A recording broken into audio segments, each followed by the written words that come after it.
continues from Great American Ballpark.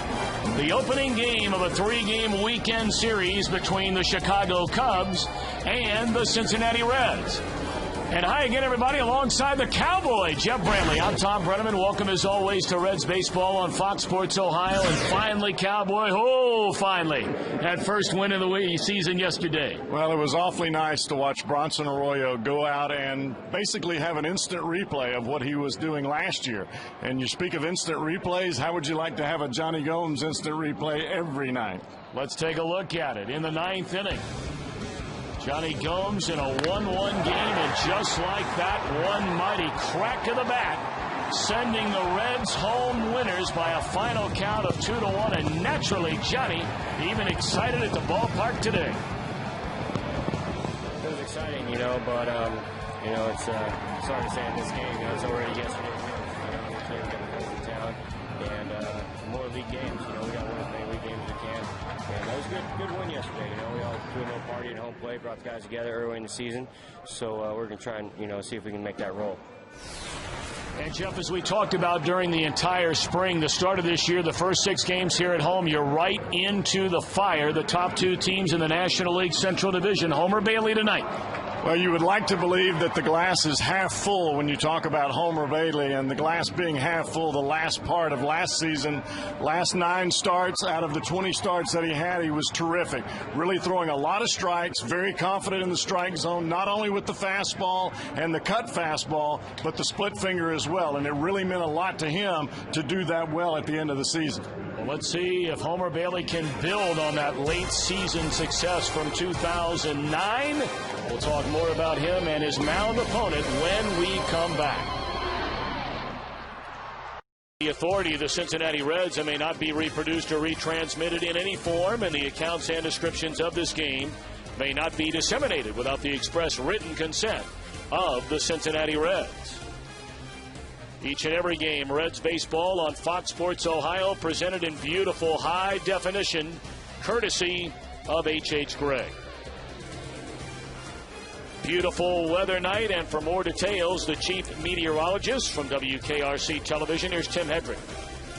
Looks like a cool night down at the old ball yard. 52 degrees for that first pitch. 9 o'clock we'll be looking at 47. By 11 o'clock, about 44. Nice little northwesterly or west northwesterly wind at about 10 miles per hour. Now back to Reds Live. Tim's ready to go. So too is Homer Bailey. 6-1 with a 1.7 earned run average, as good as anybody in the major leagues last year in his last 9 starts. Why? Because he had confidence. He threw strikes with all 4 pitches, the changeup, the split finger, the slider, the fastball on both sides. He's pitching like a guy who's been around for the last 7 or 8 years. And the pitching matchup tonight has Homer Bailey against Carlos Silva. Silva came over from Seattle, where he was injured nearly all of last year, coming over in the Milton Bradley trade. So Bailey against Silva when we come back. All the action, the Reds and the Cubs from downtown Cincinnati in a moment. By State Farm, like a good neighbor, State Farm is there. By Ford F-Series trucks, the best-selling trucks 33 straight years. By Just for Men, for mustache and beard, keep your edge. And by Skyline Chili. You know it's Skyline time when you get that craving for a Skyline 3-way or cheese Tony's. So we are set for baseball at Great American Ballpark. The Reds dropping 2 of their first 3 on the year against the reigning division champion St. Louis Cardinals. The Cubs come to town, like the Reds, losing their first 2 in Atlanta before getting a 2-0 win yesterday behind strong pitching from right-hander Randy Wells. Lou Piniella, the skipper, of course, of the 1990 wire-to-wire Reds World Championship team, celebrating the 20th anniversary of that club this season. He has Ryan Theriot leading off at shortstop. Bailey delivers strike 1, says Doug Eddings, a home plate umpire, and we're underway on this Friday night. Theriot hitless in 11 at-bats during the 3-game series in Atlanta. Well, we've seen him through the last handful of years. He's a good hitter, especially when he's hitting the ball the other way. 1-1.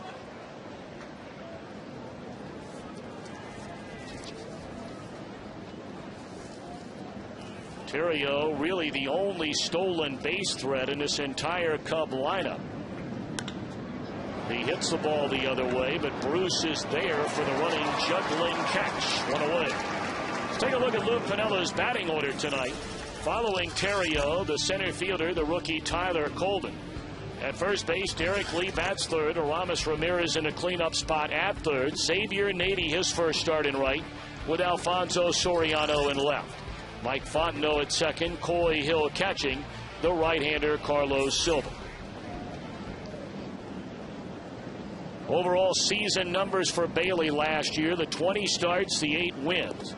But as Jeff Brantley mentioned a moment ago, what a finish. His last 9 outings, an ERA of 1.70. Why the turnaround? Confidence, pounding the strike zone. I think when you watch Homer Bailey now, he looks like a pitcher that has it all figured out. And I don't know that anybody ever has it all figured out, but he is having a good time. Good off-speed pitch there at Colvin, way out in front. Colvin had a monster spring. I mean, really coming out of nowhere. He came up at the end of last year, played in a handful of games. He got the start last night in Atlanta and clubbed his first major league home run. And boy, did he hit it to the seats and right. 2-2. You know, Tom, when you look at Bailey's spring training outings, he didn't have a whole lot of outings that were against the Brewers or the Cubs in spring training. He kind of stayed out of that and pitched in the minor league games whenever the big club played National League Central opponents. Fastball away, and it's 3-2 on Colvin. Cubbies getting solo home runs by Colvin and Marlon Byrd in that 2-0 win last night in Atlanta. First time that Atlanta lost a 2-0 game on a pair of solo homers since 1979. Still 3-2.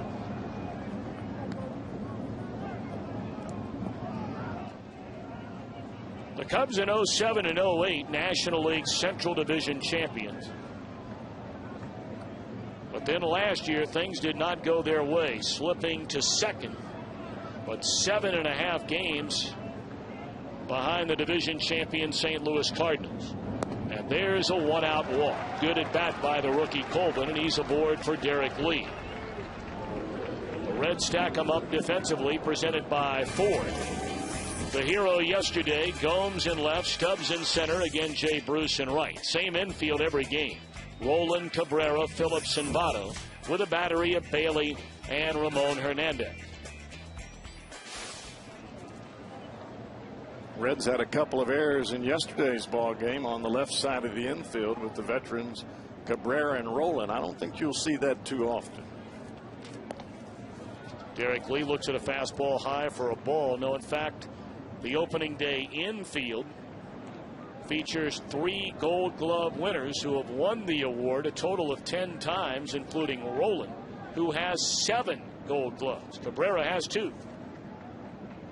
Brandon Phillips, of course, with the other. That ball drilled into right center field, a base hit. Over to cut it off is Stubbs, and the Cubs have him on the corners with only 1 out following the 1-out walk.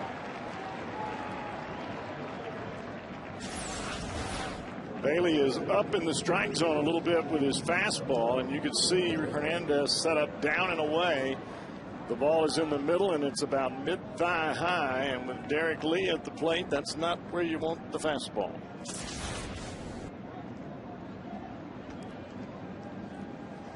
And now with runners at first and third, here comes Aramis Ramirez, unquestionably the Cubs' best RBI man. 6 times over the last 9 years. Ramirez has knocked in 100 or more runs.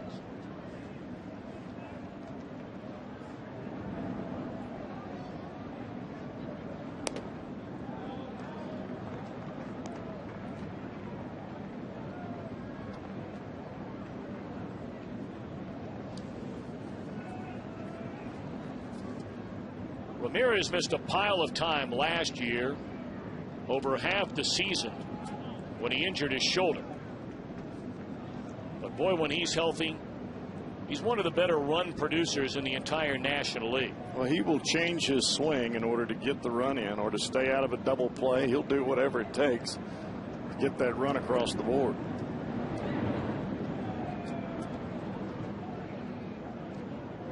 Bailey right now needs to slow things down a little bit, get rid of some of that early jitters and adrenaline, and just get the ball down in the strike zone. He can get a double play here with one pitch.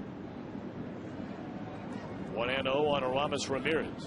And in the dirt, what a block by Ramon Hernandez, not only preventing Colvin from scoring from third, but Lee advancing on to second. It's tough to do this with a bum knee, but after the surgery he had last year, he is much quicker behind the plate, being able to move laterally to block the balls. But where we've seen it most importantly is the fact that he's been able to run and throw and drive the ball the other way with those legs. 2-0 fastball is high.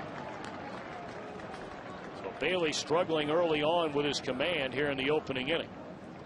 Getting underneath the fastball, and that's usually caused by jumping towards home plate a little bit, and that's a lot of that adrenaline that you have on the first day jitters.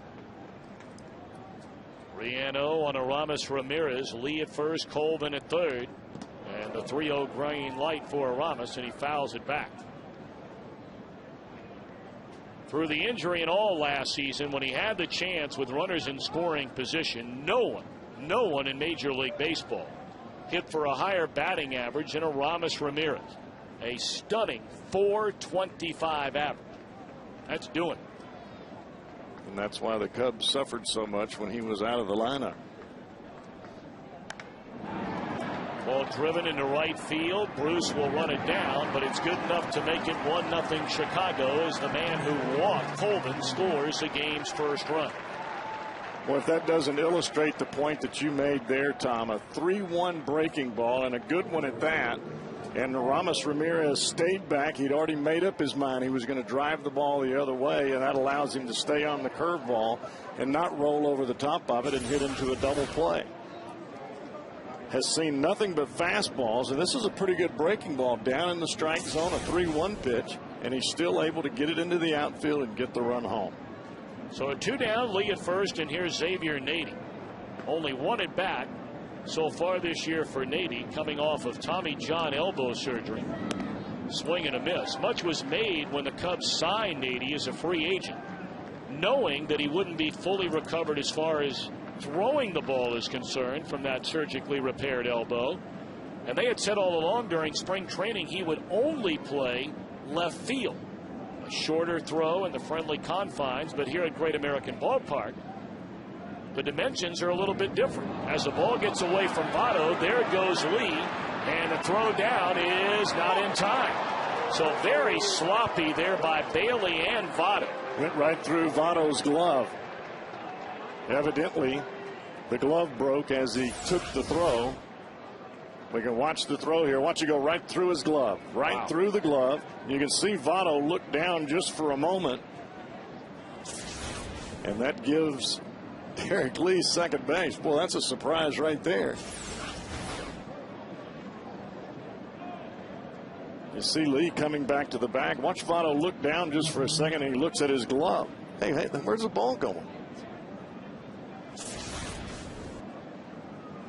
So Joey waiting on a new mitt or that one to get fixed up quickly.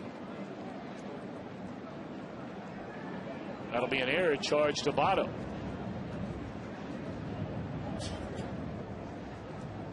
The Cubs did not hit at all down in Atlanta. It's a very good Chicago hitting team, but an even better Atlanta pitching team in that opening series. The Cubs were out hit 25-16. They were outscored 19-9.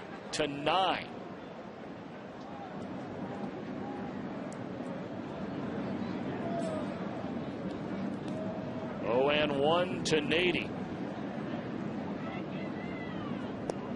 Oh, and to finish that thought on Nady, with right field having closer dimensions to the infield Then left and left center here at Great American Ballpark. Lou Piniella decides right field tonight will be okay for Nate. We'll see.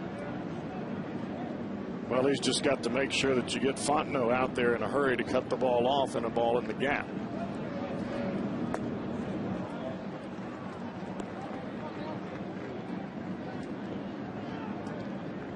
Twenty pitches thus far in the inning for Homer Bailey.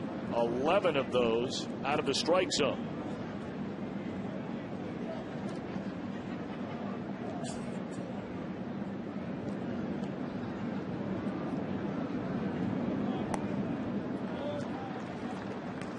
Three and one.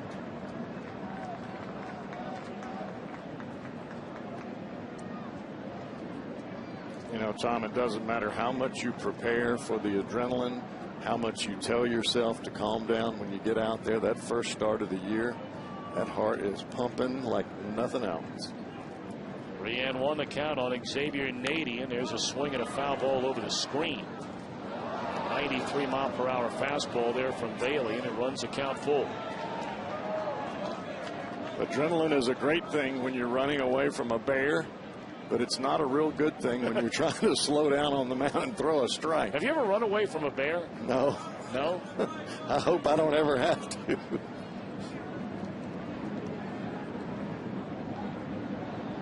Three and two on Nady. Lee at second, 2 away, and Bailey to the plate. And we'll do it again.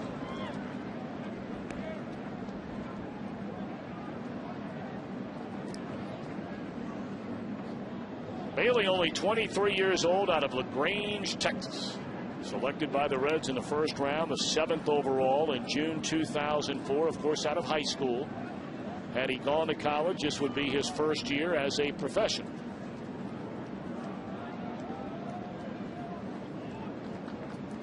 Again, a 3-2 to Nady. Ball 4, second walk of the inning by Bailey.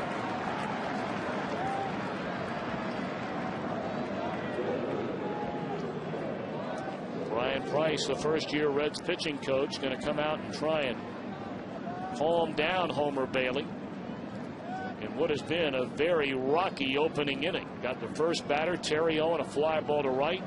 Then walked Colvin, allowed a single to Lee. Ramirez a line drive to knock in a run. And now the walk to Nady. You could see the smile on Brian Price's face as he got out to the mound, because he realizes that this is Homer Bailey trying to do a little bit too much. And sometimes as a pitcher, a young pitcher especially, Tom, when your pitching coach comes out, he's got a smile on his face. There's no stress in his response to you. Immediately you take on his persona, and it just kind of calms you down a little bit. It's amazing how much Price looks like Phil Mickelson, isn't it? He does. I mean, it is just extraordinary. His left-handed game is just not quite up to par. No. But whose is, right? Well, there you go. All right, 2 on, 1 and 2 out. Here's Alfonso Soriano. And that pitch bounces 3 feet in front of the plate. Bailey trying to retire Soriano for the first time ever. Only 3 at bats, but 3 hits for Soriano against Bailey, including a home run.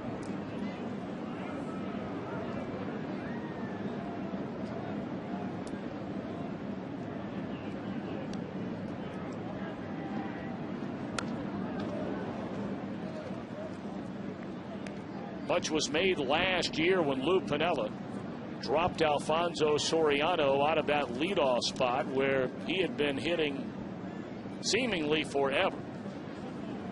He dropped him down to the number 6 spot in the batting order. And that's where he's going to be this year. Lou made that move back in early July last summer. Off the end of the bat, fly ball, short right center. Stubbs there, inning over. A hit, 2 walks, an error, 2 left. Reds come to bat trailing 1-0. Here's lineup tonight. Opener this 3-game weekend series. Drew Stubbs in center, Orlando Cabrera at short, Joey Votto at first. Neither Cabrera nor Votto were feeling particularly well earlier today. We'll keep an eye on that. Brandon Phillips at second, Roland down at third, Jay Bruce in right, a ladder third of Johnny Gomes, Ramon Hernandez, and Homer Bailey. against 30-year-old right-hander Carlos Silva. Two very disappointing seasons in Seattle. After signing there as a free agent, was a pretty solid pitcher in Minnesota for 4 years. Well, as you can see, he's a pretty big cat, 6'4", 250, and that weight will wear out your knees over a period of time. I can remember him being long and lean when I first saw him back in 1999 when I was on rehab. He was an A-ball with the Phillies. 1-1 to Drew Stubbs. He's always had that good sinker. He's not a big strikeout guy. He just tries to throw sinkers and get ground balls. Yeah, Lou Piniella jokingly said to the media when Silva showed up in spring training, he said, "I know that Silva's a hard worker, no question about that." But Piniella laughed and added he might be a hard eater too.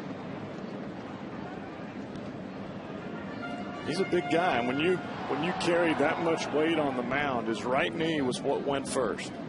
And it gave him some problems. Then that affected his delivery. His elbow had issues after that.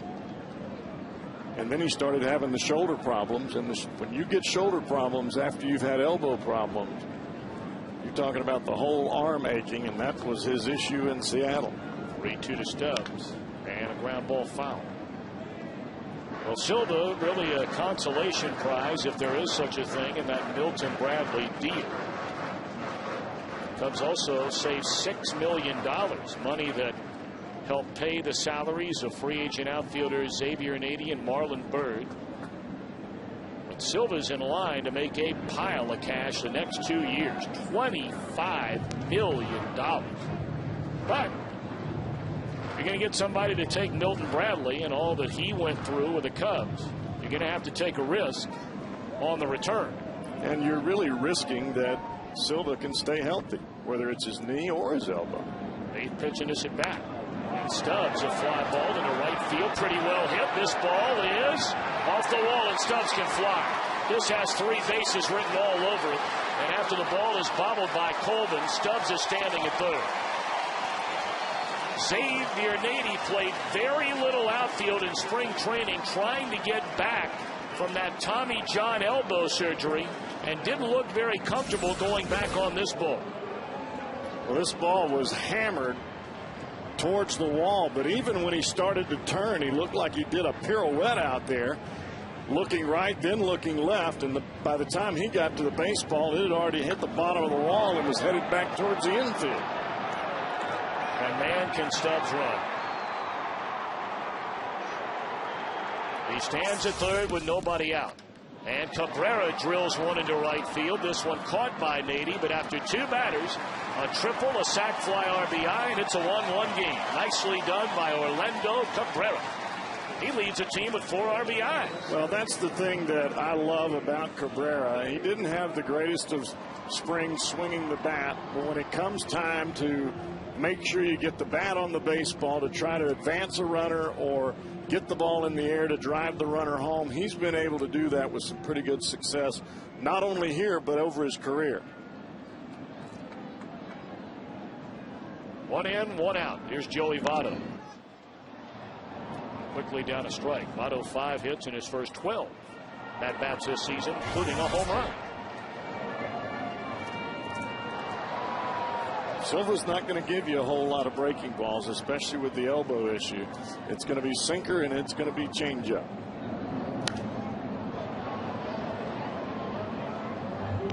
The shoulder problems limited Silva to only 30 1/3 innings all of last year. He did pitch winter ball in his home of Venezuela during the offseason, working with former Major League pitcher Wilson Alvarez. And that's 3 pitches to strike out Votto. 2 gone in the inning. The Cubs defensively presented by Ford. Colvin in center, flanked by Soriano and Nady. On the corners, Ramirez and Lee, Terrio and Fontenot up the middle. The battery of Silva and Coy Hill. When Coy Hill starts behind the plate for the Cubs, and he played a lot last year after the injuries to Giovanni Soto, the Cubs have a record of 61-36 in games started by Coy Hill. That's amazing. And I don't care who you are. you got to take a look at that. Something's going on. It's not luck.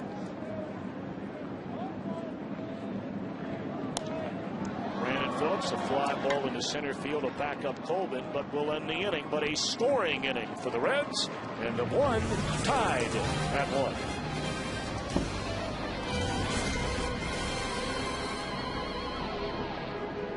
Serious lawyers for serious injuries. Call 1-800-ELK-OHIO. Homer Bailey, first half, sent back to the minors. Once he came back, much better. And I think a lot of that had to do with the confidence in Homer Bailey. He learned the split finger, which really helped him on the mental standpoint. I don't know that it helped him so much getting hitters out, but what it did is it made him throw more strikes in the zone down. Cubs come to bat in the second inning with a ladder third in the batting order. Fontenot, Hill, and Silva. Strike one to Mike Fontenot, 1 of 6 to begin this year.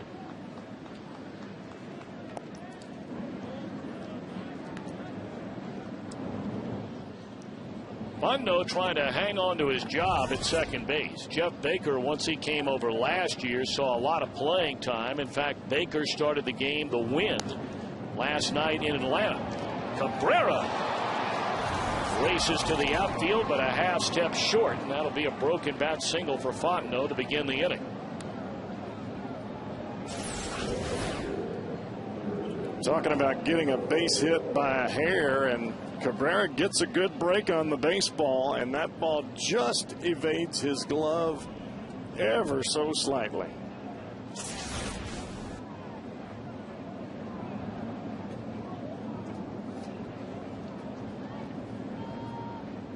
But now switch hitting catcher Coy Hill.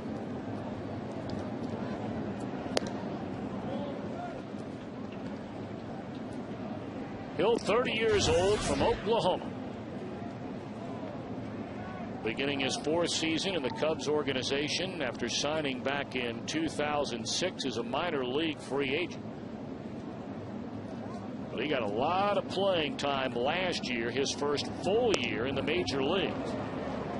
Came up originally in the Dodgers organization, was traded to Arizona. Played for the Diamondbacks in 04, again in 05. A full year in AAA in 06. The Cubs gave him a chance. He didn't hit much in 07 or 08. But they love his defense and the way he calls a game. And I think that has a lot to do with that 35 win difference that you were talking about in the stats earlier. You call a good game, the pitchers keep the ball down and don't give up as many runs because of what you're doing behind the plate. That makes a big difference.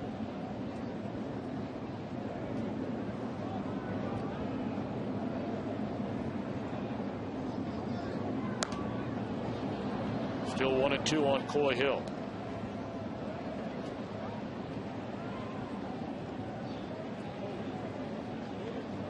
Bailey's just starting to find that release point. He's got a couple of pitches this inning that have been down, but he's still elevating most of them. You just got to find that release point and hold it. Keep that ball down.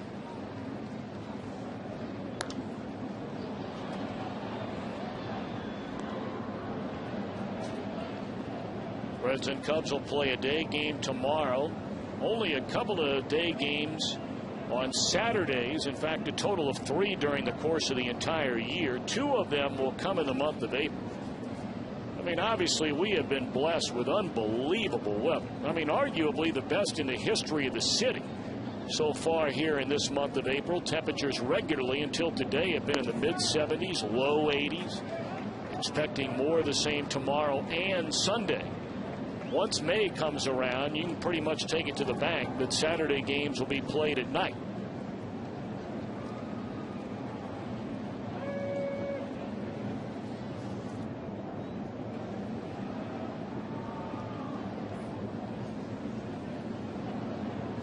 Struck him out. Boy, that is a great split finger pitch right there. It looks like a fastball right till it gets to home plate and the bottom drops out of it. And that pitch right there, not the action of the split finger, but the fact that you have to hold on to it longer is really what helped Homer Bailey last year getting the ball down. Look how long he has to hold on to that pitch to make it work down in the strike zone. That's that release point I was talking about earlier. You find that with the fastball, then you got some fun going on. Carlos Silva squares to bunt. Bunts it at Votto. Has a bobble. Able to recover. He was thinking about second base, but after the juggle, no chance there. He gets the out behind him, 2 away.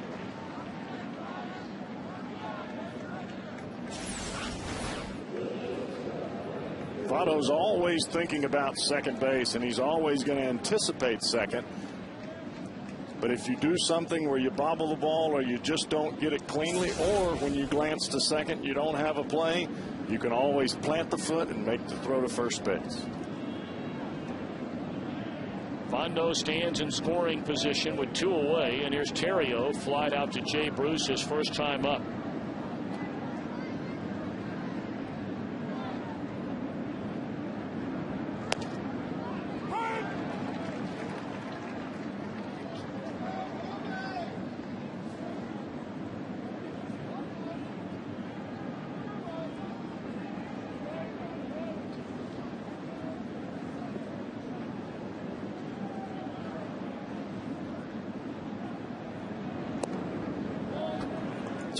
It's hard to believe, Tom, that Terrio does not have a hit thus far, especially the way we saw him swing the bat in spring training. I mean, he was as hot as you could get.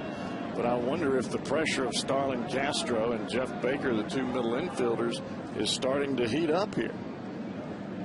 1-1 on Terrio. Fondo at second, and a foul ball out of play. And Castro, the young phenom shortstop, likened by many to Miguel Tejada. We saw him quite a bit in spring training. Terrio came out even after he lost his arbitration case this winter and said, hey, look, I've been pretty good there the last 3 years. I'm not about to give this job up yet. And there's always a chance Terrio could slide over to second base. Right. But right now he's the shortstop, and he's behind 1-2 to Homer Bailey. Cabrera in the hole, gets up from one knee and not going to get it. That'll be an infield hit for Terrio. Advancing on to third is Fontenot. Boy, just bad luck in this inning for Homer Bailey. A broken bat single by Fontenot, and now this from Terrio. And I don't know that Cabrera got a real good grip on the baseball, because when he let it loose, the ball went straight down into the ground, and that's very uncharacteristic of Cabrera with his throw. His arm has not lost anything. Runners stand at first and third with 2 away.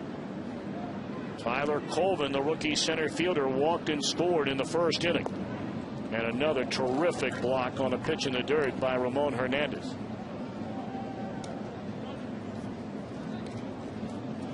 Bailey has already thrown a whopping 43 pitches through an inning and 2/3 of this game. I'll tell you one thing, you can't complain about the Reds starting pitchers the first 3 games of this season. Aaron Harang gave up 3 runs on opening day.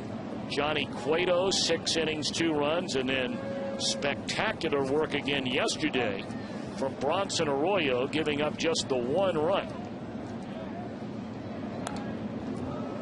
And when you look at what Arroyo did yesterday, especially right out of the chute with the breaking ball precision and the changeup that he was throwing yesterday, normally you don't see that good of breaking balls and being able to change speeds with that type of location early in the season. But Arroyo looked like he was in mid-season form.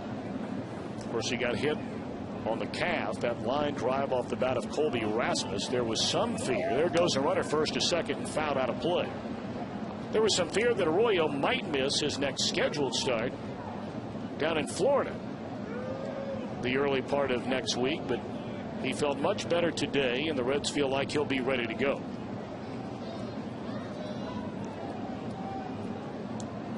Judging by what we've seen, you and I, out of Arroyo over the last 4 years, it takes a lot for him to miss a start. You're going to have to break something. Well, you can look up the records in his major league career. He's never missed a start, nor has he ever missed a start in his minor league career. That just missed. Bailey wanted that call and didn't get it. But Arroyo will tell you he's never missed a scheduled start going all the way back to Little League. He really prides himself on that. When you talk about goals with Arroyo, it has nothing to do with wins or strikeouts. It has to do with making every start and pitching over 200 innings. 2-2 to Colvin.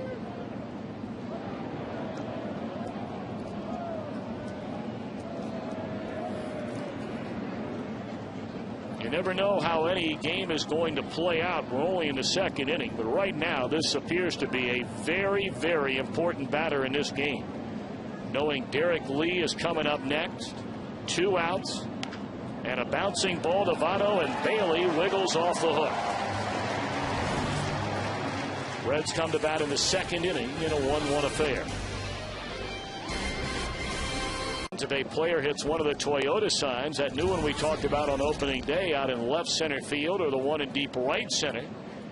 During our game tonight, Tony Roth of Fayetteville, Ohio, will win the beautiful new Tundra on display here at Great American Ballpark. Register for your chance to win at an upcoming game by seeing your Cincinnati and Northern Kentucky Toyota dealers. A 1-1 game. Scott Rowland against Carlos Silva to lead things off. Deep in the hole. Terrio lets it fly. What a play by Terrio.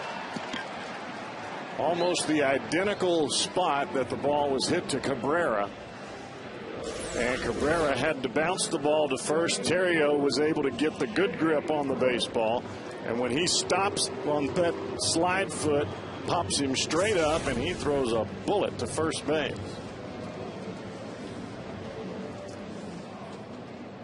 That'll bring Jay Bruce to the plate. 1 hit in his first 12 at-bats to start this 2010 season for Jay Bruce. Strike 1 from Silva. Reds scored in the opening inning, a leadoff triple by Drew Stubbs, and he was driven in on a sac fly to right by Orlando Cabrera. Cubs scored in the top of the first inning on a walk to Colvin. A single by Lee sent Colvin to third, and Aramis Ramirez with a sac fly to right.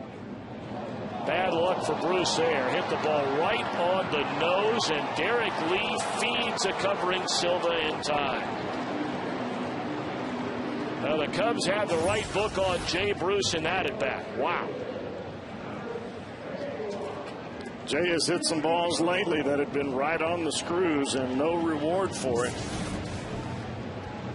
And if you hit the ball over there to that man, Carlos Lee, he's got some sprawling arms and he can get after it a little bit.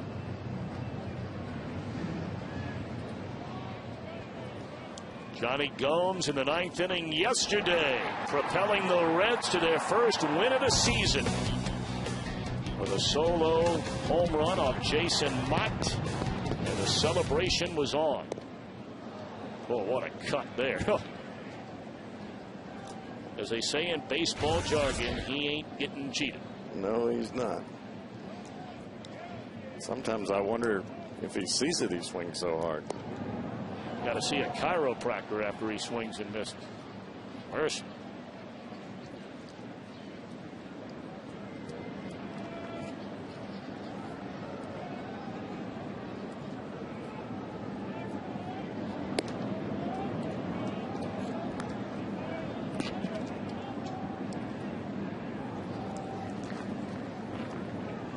Two down, nobody on, bottom of the second inning. It's 1 ball and 2 strikes. Silva to Johnny Gomes. 2-2. I wonder sometimes about a hitter like Johnny Gomes, why he doesn't move up closer to the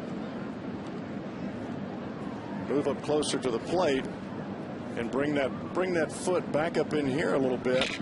That way he can hit the ball at any time. Gone swinging is Gomes. A 1-2-3 inning. Thanks to some great defense behind Silva. We're still tied at 1. Direct quote comes from yesterday's hero Johnny Gomes, talking about his manager, the skipper, Dusty Baker. You know, one of the great things about Dusty is, you know, he's been in the arena. He's played. You know, he's gone 0 for 12 and 12 for 12. He's been in the World Series as a manager and as a player. I mean, you know, if we haven't done it, you know, he has. If we've done it, he has. So he knows what we're going through, and he understands, and that's definitely awesome to have on our side. He's what he's talking about is being able to stay in the lineup whether you're struggling or not. And obviously Johnny had a tough game the game before. He struck out 3 times, and he's got the start the next day, and ended up being a good thing for the Reds in the 9th. First pitch in the inning, and Derek Lee is drilled with a fastball by Homer Bailey, who has walked 2 and now hit about it. Well, they're trying to go in here, and Bailey a 2-seam fastball, and this baby takes off. You can see where that ball started. It started at the mask of Hernandez and just took a right turn, almost looked like a left-handed slider. Well, the Cubs have a leadoff man aboard for the 2nd straight inning. And you're right in the meat of this Chicago batting order. Aramis Ramirez knocked in the Cubs' only run with a sac fly to right field in the opening inning. Ball 1.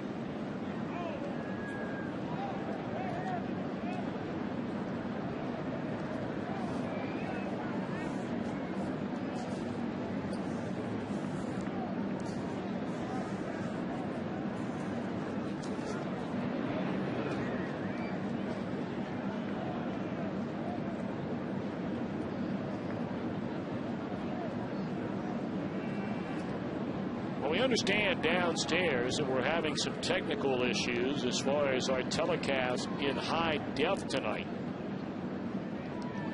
So a lot of folks very hard at work to try and get that corrected. So bear with us. We apologize, and hopefully we'll have it in high def thanks to our friends at H.H. Gregg very, very soon.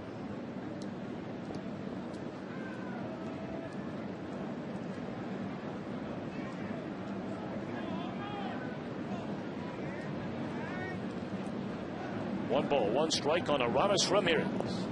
And again, 2-1, blocked in the dirt. Hernandez a legitimate chance, but his throw is in the dirt. Boy, they had Lee with a good throw. But the wild pitch will advance Lee into scoring position with nobody out.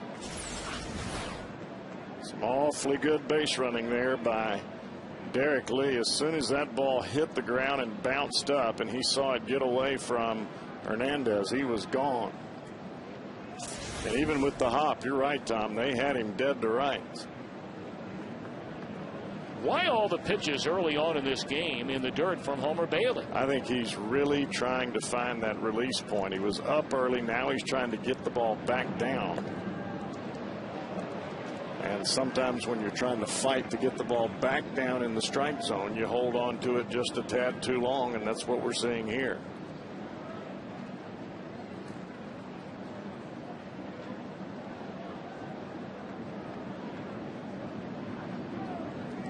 Two balls, 2 strikes on Aramis Ramirez. Struck him out swinging on a high fastball, 94 miles per hour.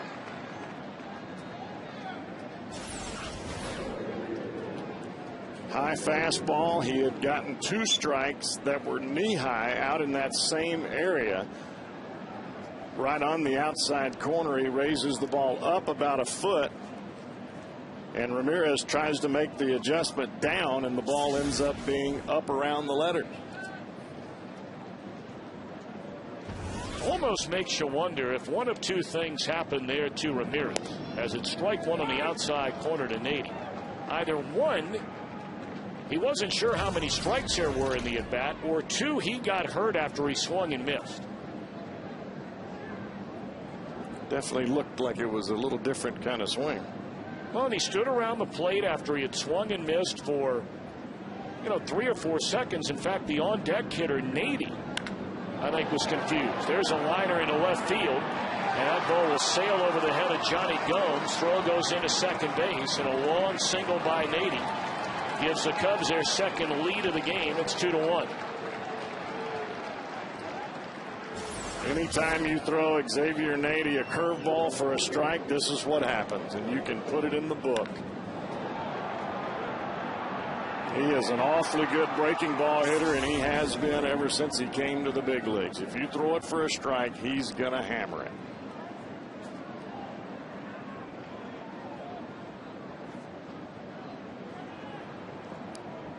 A very shaky start here thus far for Homer Bailey. He He's hit a batter. He's walked 2 batters. He's allowed 2 runs on 4 base hits.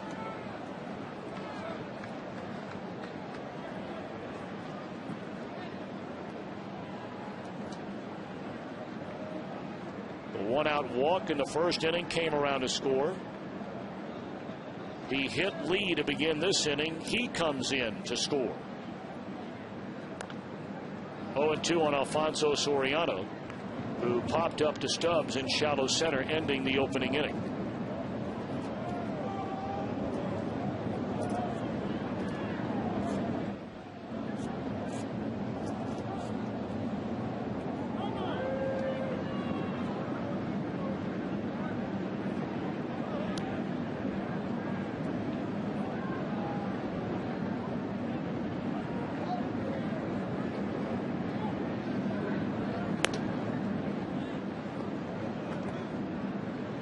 One and two to Soriano.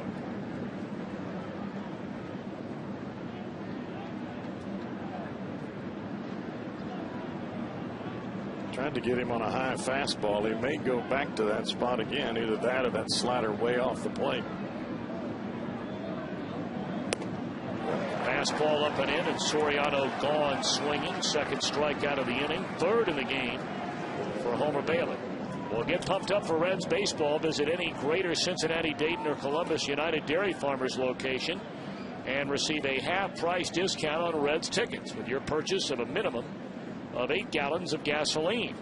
The offer is good for up to 6 tickets to select games in April and May. Visit Reds.com/UDF for details. Of course, Cowboy, you ought to get some kind of a discount on your regular order in your neighborhood when you walk into UDF. That's 7 when you have them stuff 7 scoops of ice cream in 1 cup at one time, you'll knock it back. I do like that ice cream. Served into left field, a base hit by Fontenot. His second hit in as many at bats, and a 5th in the game for Chicago.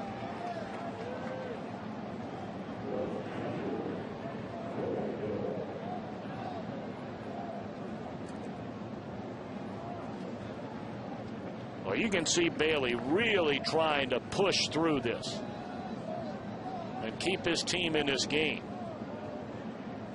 I think he's definitely a little frustrated that the hits he's given up have just kind of flipped out there, and then when he has hung a pitch, they've hammered it. Boy Hill down strike 1.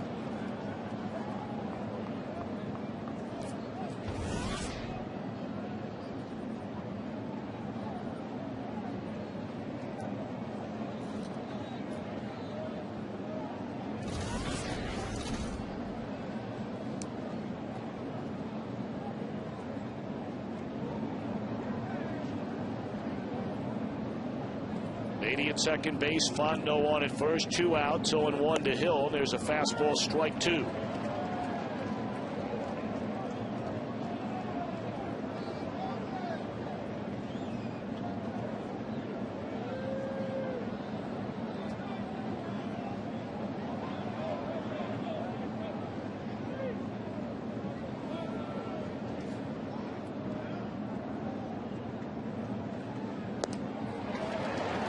Pitches to put away Hill. Bailey strikes out the side, but he hits a batter, allows 2 hits and a run in the inning. Middle of the 3rd, the Reds are down a run. Season, that means another $25 from Shakely for the Reds Community Fund. Shakely, it's done. RBI in the Reds' first inning from Orlando Cabrera. And a 2-1 game as the Cubs come to bat. Completing the top of the 3rd. Reds coming up in the bottom of the inning. That's how you work on your motion over there. You see those kids throwing those rocks? Get that arm up there and fire them out there in the water. Ramon Hernandez to lead it off, and he's down a strike.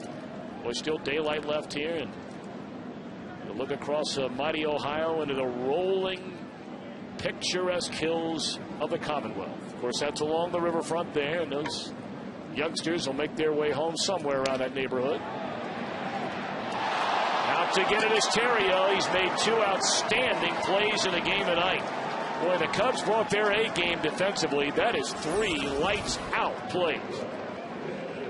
You know, you can say all you want about Starlin Castro, but until you do it at this level on a regular basis, like Terrio has done and like he continues to do, I mean, that's putting your body in the air for a pretty long time right there.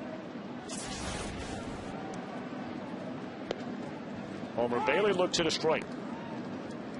Well, they had the great play by Terrio to rob Rowan of a hit to begin the last inning.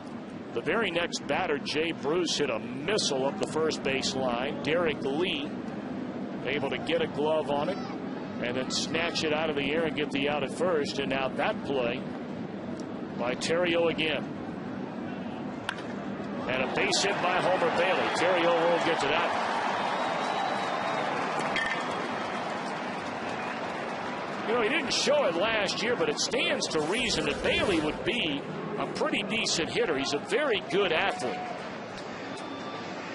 I think a lot of it has to do with just slowing things down in your mind, slowing the game down a little bit in your mind, and it allows you to just do things that you naturally would be able to do athletically.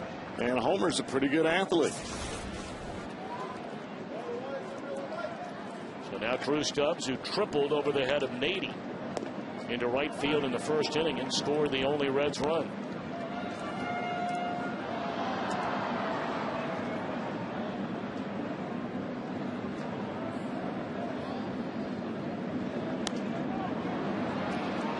Working a little overtime out in San Francisco. One of your former teams, Cowboy, the team you first came up to the major leagues with, they are in the 12th inning in the Giants' home opener against the Atlanta Braves. That game tied at 4. Anytime you score one late off of Billy Wagner, you've earned the overtime. There's another defensive gem. This one from Aramis Ramirez. Boy, the Reds have hit some rockets off Silva, but can't find a hole. Quickness, and that's why they call it the hot corner, because you don't have time to set up. It's just throw the glove or throw your body and hope you knock it down or you can catch some leather.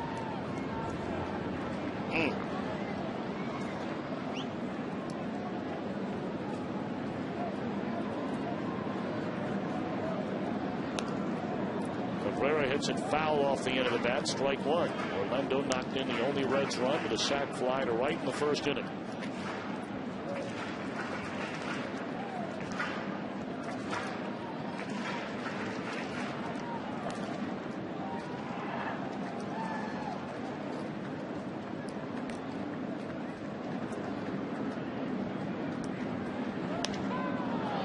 Straight away center field, and this should do it in the Reds' third. It will. 2 great plays in the second, 2 more in the third. Terrio, a couple of gems early tonight, and then Ramirez a step and a dive. Your Cincinnati and Northern Kentucky Toyota dealers, where you can register to win the Tundra at Great American Ballpark. By JTM, food, family fun. JTM. By Geico, 15 minutes could save you 15% or more on car insurance. Visit geico.com or call 1-800-947-AUTO. And by GMC, we are professional grade.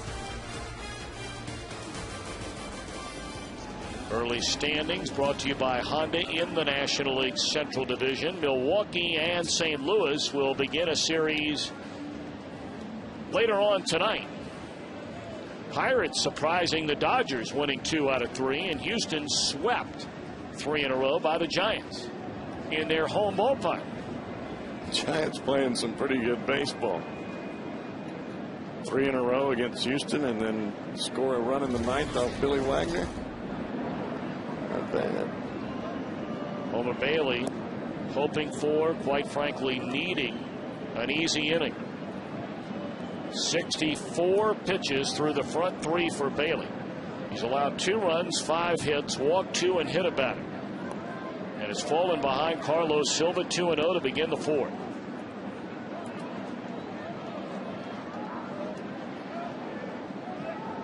Ryan Terrio on deck, and then Tyler Coleman.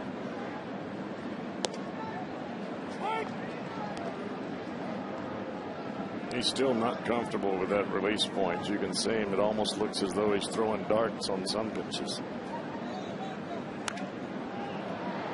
Jam shot roller to Brandon Phillips. Silva retired, 1 away.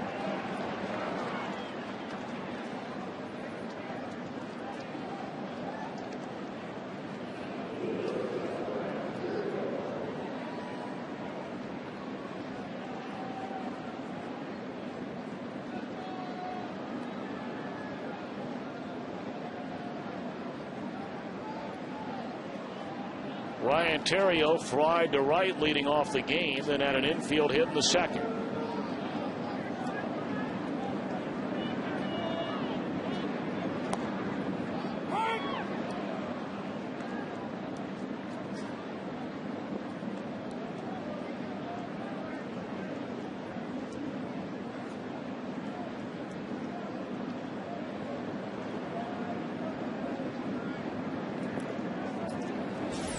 When Homer Bailey is letting go of the baseball, you really want to watch right back here.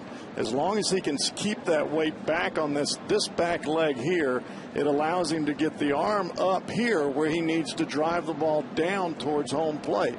And right now you'll see him leak out towards home plate just a little early. That means he's not staying on that back leg quite long enough. That looked a little better there, at least from a novice eye. The first pitch was better. You saw the pitch. It was a strike down on the outside corner right at bottom of the knee, the perfect strike area. But what you want to see with Homer is when he stands tall, it's almost like a light pole. When he looks tall and lean as he brings up that knee, that's when he's going to get his best pitch forward. Did you ever look tall and lean? Never. No. Just lean. Yeah, really.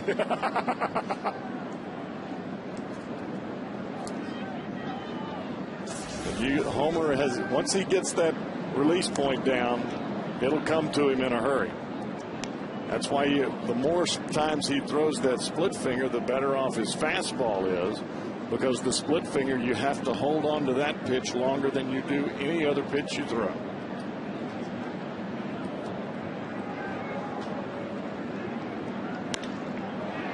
Line into left center field, and Theriot's at it again against the Reds.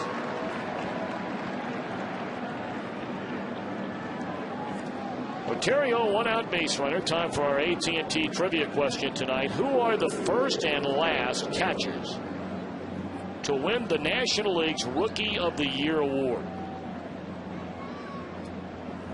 So the first one ever to win it, and the most recent. Well, the most recent might be here tonight. Well, I know the most recent is here tonight. It is. He is here tonight. He's not playing. No, he is here. Well, I'm wondering about the first one. I think by the time they started that award, I could be wrong about this, but I think it was back in the 1950s. I'm going to guess Roy Campanella. Really?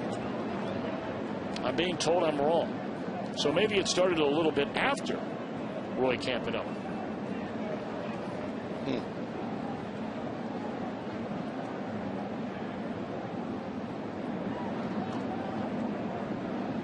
I mean, for all I know, it might have been Johnny Bench swinging a foul ball back out of play.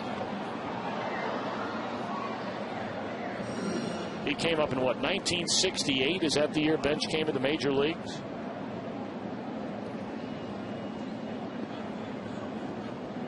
Did he come in 68? Yeah, he was up in the booth on opening day with us for a couple of innings, and well, we know he won it. Yeah, he did win it.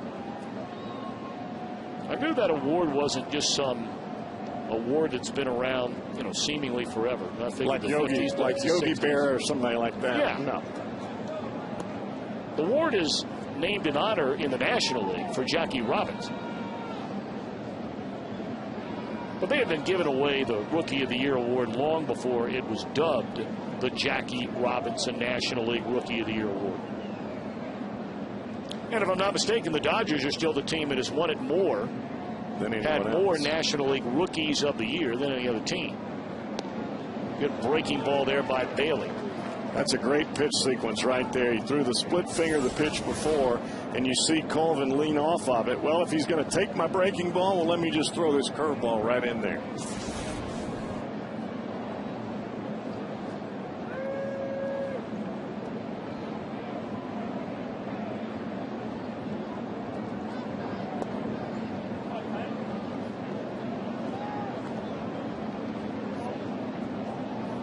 .78 pitches in the game for Homer Bailey, and we have 1 out in the 4th inning. Now that's a downside, along with a 5 hit, 6 hits now and 2 runs.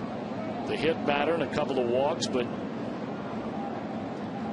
you go back 3 years ago when Bailey first came to the major leagues, and even the following year, for that matter, when he first was with the big club last year. We don't know how this inning will turn out. There goes a runner, and it's grounded foul. But Cowboy, you pointed out, even after the top of the 1st. He walked a batter, then gave up a hit, then a sac fly, then walked another batter. That, the Homer Bailey who made his first, say, 27 starts in the major leagues, by now he would have given up 3, 4, 5, 6 runs. Right. And what he's learned to do is when things aren't going his way, like they did a lot of times in the early part of his career, he would panic. He would try to do too much. And tonight, he's just continuing to battle. And there a strike 3 called, a fastball on the outside corner, and Colvin knew it. Perfect delivery, perfect pitch sequence, in a perfect spot. They can't do any better than that. Now that's about as good as you can stay back on that back leg and drive the ball to home plate. And that was a blistering fastball. So 1 more big out to go, and it's the best hitter in the Cub lineup, Derek Lee. Lee, a single to right center field in the 1st inning, was hit by a pitch and scored in the 3rd, breaking the 1-1 tie.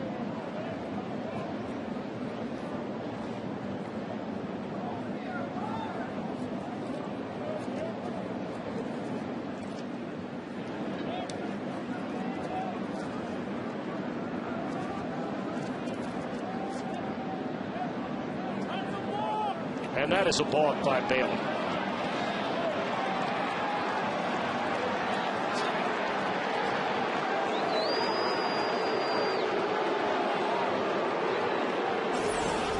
Bailey's saying that he stepped off before he faked the ball.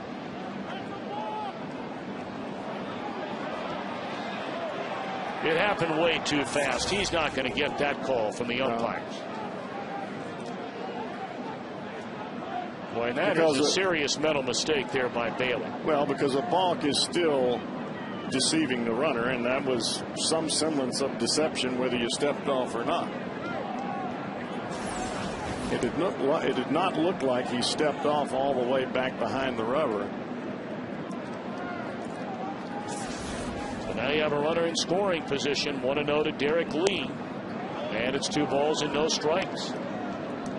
Well, what a critical error that could turn out to be for Bailey.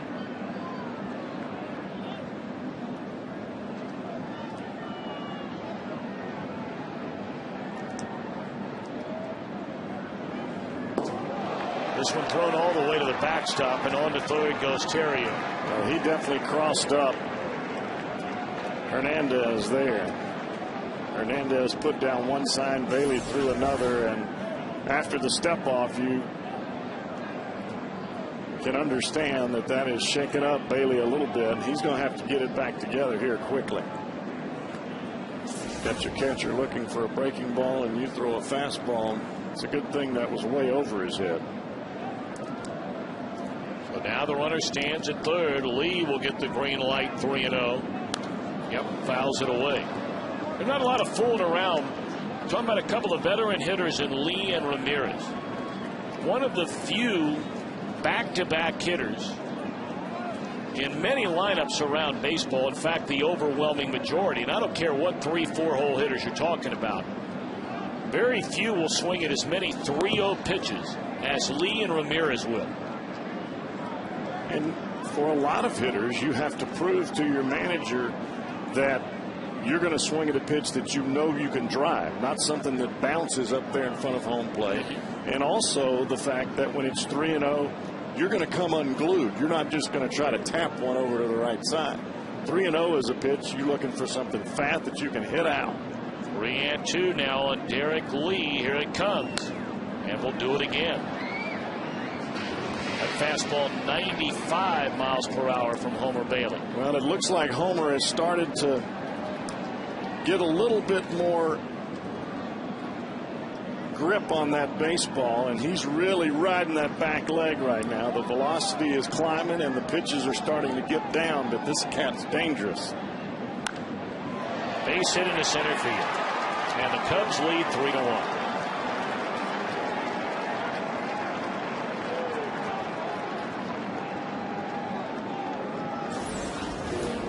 You can see Bailey here staying back on the ball, and you see that hip starting to go forward. That's what allows him to get over that front leg on those last 3 fastballs. But the problem is, even though you do everything right mechanically from a physical standpoint, if you make a mental mistake and you think, well, this guy's not going to catch up with my breaking ball, and you throw it right down the heart of the plate, Derek Lee is a good enough hitter to where he is trying to drive the fastball the other way. That's why he was late on the pitch. And he stayed back just long enough to take that curveball and hit it right back up the box. You can see the knuckle up on the breaking ball. That tells you that it's going to be a knuckle curveball. And that pitch is right down Broadway. And really, you can look at that pitch. It drives in the run all day long, and you'll see that on highlights tonight and tomorrow. But really, you go back to the balk, and that's where it all began. I mean, you had a runner at first, and then the balk by Bailey. Runner takes off, and there's a drive to straightaway center field, and Stubbs will have room at the track to end the inning. Bailey has thrown 89 pitches. And we go to the bottom of the 4th. It is a 3-1 Chicago lead. The National League's Rookie of the Year award. The Rookie of the Year award started back in 1947. There you go. Johnny Bench in 1968. And we told you Giovanni Soto 2 years ago as a Cub. But Jackie Robinson won the very first Rookie of the Year award, and it was a combined Rookie of the Year from both the National and American Leagues. He won it in 47. Al Dark won it in 1948. Then beginning in 1949, they split it up. A National League winner and an American League winner. 1-2 to Joey Votto, who struck out on 3 pitches his first time up. Reds down 3-1. And you got to wonder how much longer it will be before the Reds will have some action in their bullpen.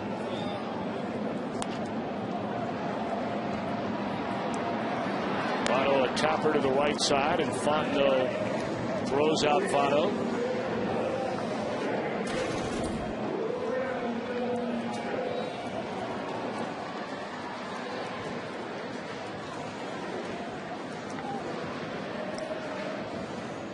Silva the beneficiary of some outstanding Chicago defense early in this game.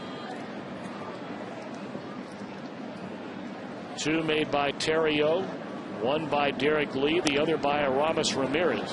But 2 very easy and quick outs to begin this 4th inning. Well, Reds hitters not giving Silva a chance to get in any kind of trouble. Of course, you look over his career, and that is his MO. He has outstanding control. And if you look at what Silva's done so far, all he's really had to do is just throw sinkers and changeups. He hasn't been in a position, except the first batter of the ball game, where he had anybody in scoring position, where he had to use a whole lot of breaking balls or had to pick the corners. Right now, you got a 2-run lead, just fire it in there.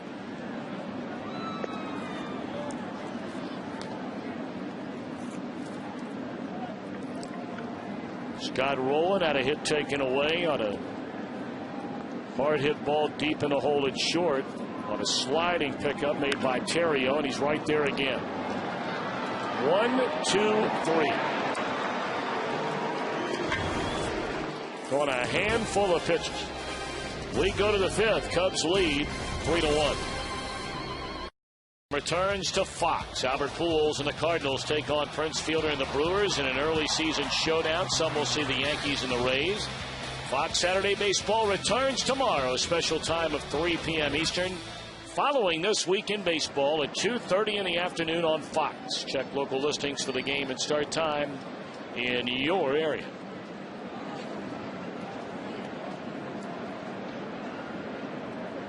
Xavier Nady, Alfonso Soriano, then Mike Fontenot against Homer Bailey here in the top of the fifth. Cubs lead 3-1.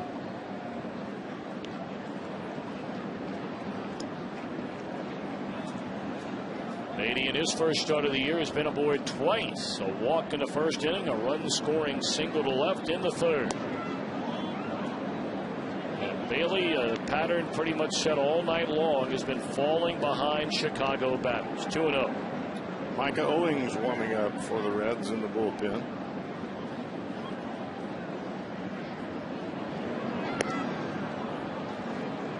You know, normally early in a baseball season, you'll have 2-3 days off, you know, in the first week and a half, 2 weeks of the season. Well, that is not the case for the Reds. They had the day off following opening day on Tuesday. 3-1 on Nady. But will not have another off day until a week from this Monday, April the 19th. Play 3 days in a row to wrap up this homestand, and then 7 straight days on the upcoming road trip to Florida and Pittsburgh. And Nady hit with a pitch.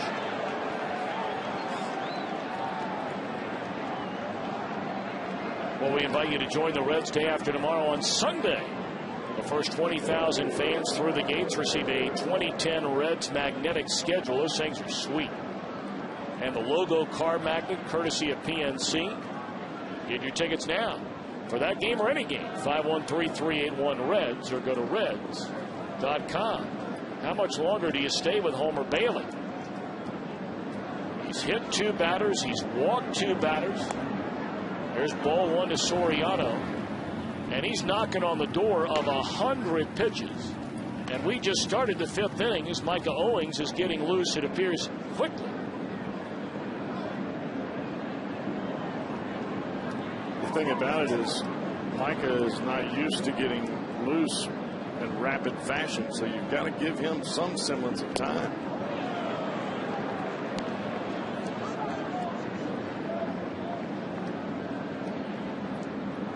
Right now, Homer Bailey has got to tighten it up and make some pitches.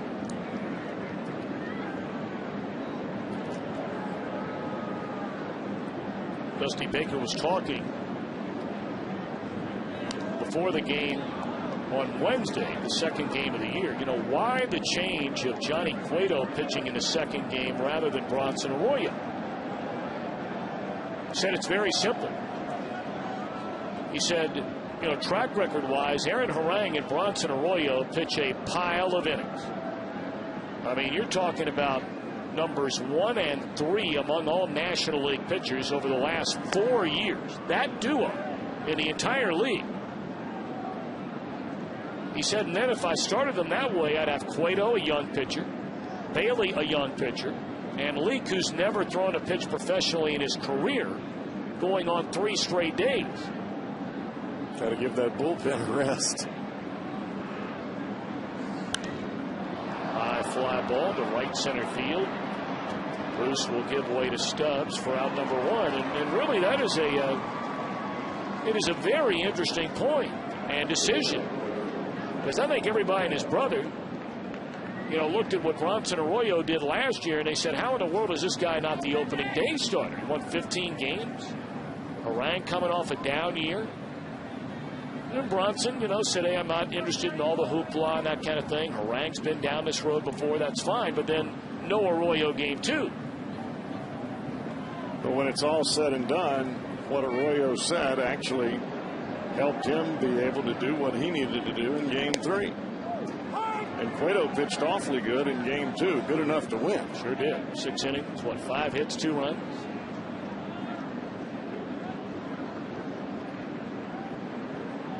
right, let's see if Bailey here can get down to business. He has thrown 100 pitches in this game. Well, the last pitches to Soriano are the best pitches that he's made all night. Trying to retire Fontenot for the first time in a game. And gets ahead 0-2. Well, you can see the competitiveness out there in Bailey. He really can. I mean, the guy does not give in. But there's some place between over adrenaline and not having enough, and you've got to find that rhythm in between that you need to be successful.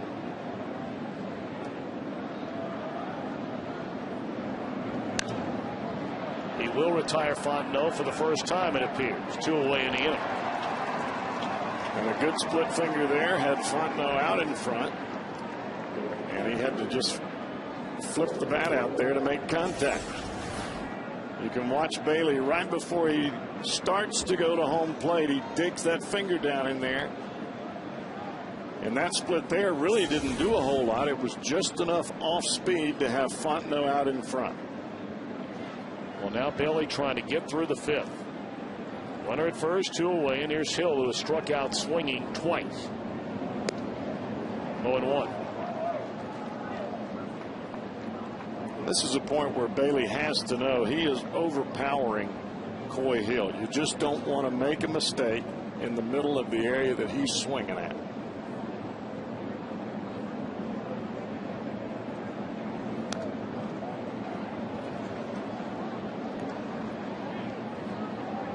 And there's no reason at this point in time to throw Coy Hill anything but a fastball, either up, or down and away.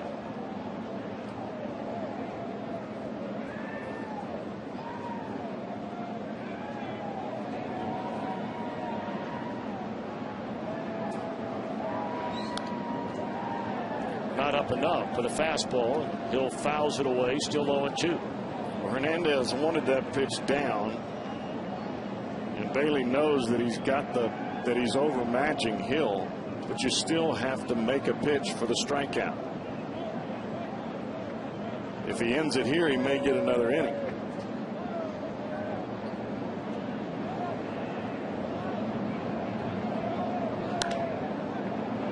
And he will end it here. So a good bounce back inning for Bailey after hitting the first batter. Retires 3 in a row. After 4.5, Chicago leads 3-1.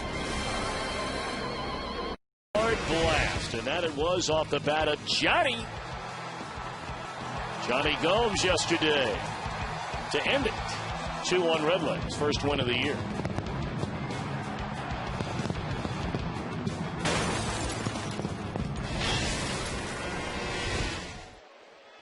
Reds down 3-1. Gomes will follow Jay Bruce here in the Reds' 5th against Carlos Silva. Bruce hit a rocket up the first base line, but you take a peek where Derek Lee is playing right now.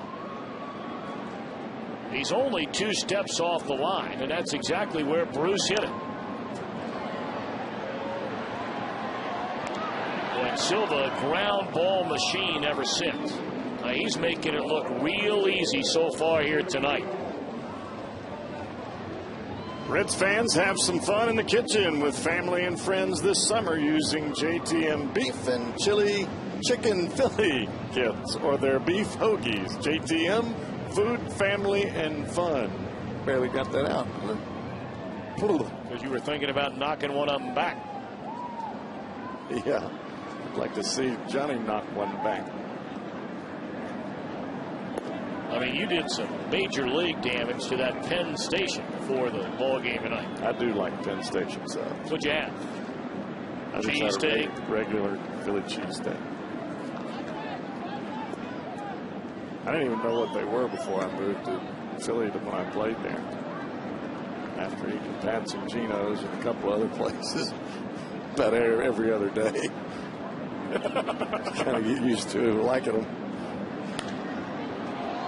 Oh, lazy pop up here by Gomes. This is easy for Lee. And wow, I mean, every Reds batter going up there hacking in either the first or second pitch, seemingly in every at bat in the game. Now, we talked about Bailey already over 100 pitches. Silva is not even halfway there. And 48 of them. This is Carlos Silva to a T. Fastball, changeup, sinkers, all he's trying. He's pitching to contact. He's not pitching to strike you out. He wants you to swing at the first 2 pitches.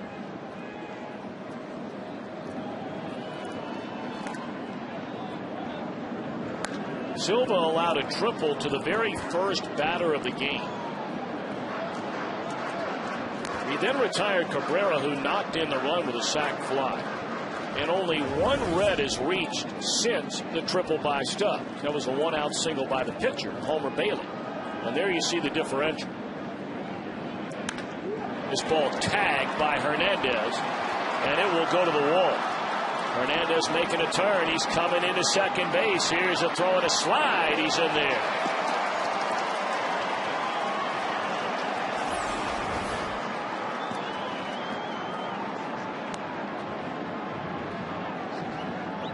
Fastball that Silva tries to run in on the hands of Hernandez, and he drops the head on that bad boy. Now here's a young man, and Jeff, I know you and I are in the same boat on this. Every time he walks to the plate, you get excited. Juan Francisco. Boy, do the Reds have high hopes for this young man. Only 22 years old. Last year, AA, AAA, and the major leagues. Hit 28 home runs and knocked in 100 runs. Now he'll do a lot of that, a lot of swinging and missing. But you look at his last 3 years working his way up in the Reds minor league system. 25 homers, 90 knocked in. 23 homers, 92 driven in. Then the 28 and 100 last year.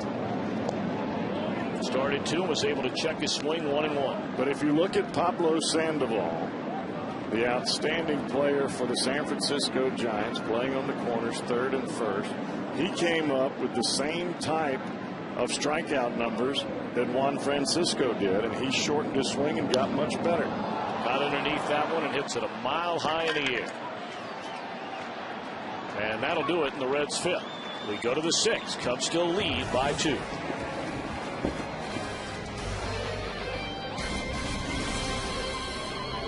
Back with you. I'm on the main concourse level behind home plate, and if you get a ticket, these are pretty sweet tickets. But I'm here to give you our Meyer text poll question of the night. Homer Bailey on the mound right now, 3-1 deficit at the moment, and he has his struggles tonight. But we'd like to know, what do you think the over-under is on the number of wins from Homer Bailey this year? We've set the over-under at 12.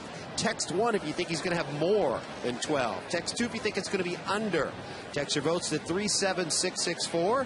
37664. Standard text message rates apply.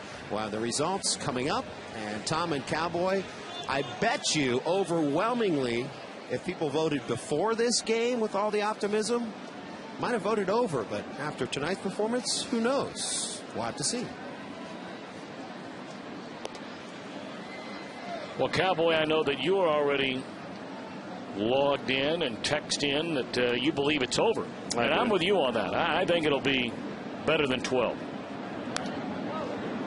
Mike Owings, meanwhile, takes over on the mound. He'll have at least 30 starts. And I really believe that we're going to see a lot of ball games like we did towards the end of the year last year. And realistically, Homer should have won 8 of those 9 starts. Roller down to Joey Votto. He'll wave off Micah Owings, and Silva retired to begin the Cubs' 6th inning. You know, but again, I go back to the point that you brought up initially. You know, I look at a game like tonight with Homer Bailey, and you're talking about a young man who's still just making his 38th major league start. And let's face it, you know, he's been up and down not primarily, he has been up and down through his first 2.5 years in the major leagues. This is the first year he starts a full year in the rotation. So you're going to have games where a pitcher, and especially a young pitcher, you know, they struggle, as you pointed out, with his release point early in this game, mechanics, whatever the case may be. But I think it says a lot about the maturation of Homer Bailey that he still found a way to get through 5 innings and gave up only 3 runs. And not only that, the last inning that he threw was the best inning that he had as far as control. And I think the only battle that I see for Homer Bailey is handling that adrenaline animal at the beginning of the ball game. And that's not a bad thing. That means you got an animal out there on the mound that's a little too amped up. But he'll get that under control. I'd rather have that than have somebody out there that's scared to death. I mean, Bailey wanted the ball. We pointed out you could see the competitive fire in that last inning when a lot of guys would just say, you know, I've had enough tonight. I mean, he wanted that baseball back from Hernandez and was coming after hitters. And the thing that I found that was very unique is when Lee stepped up there and he went to 3-0. He challenged him with 3 consecutive fastballs, 92, 94, 95, all of which he fouled off. Then he finally got the hit on the breaking ball, but the breaking ball was a mistake.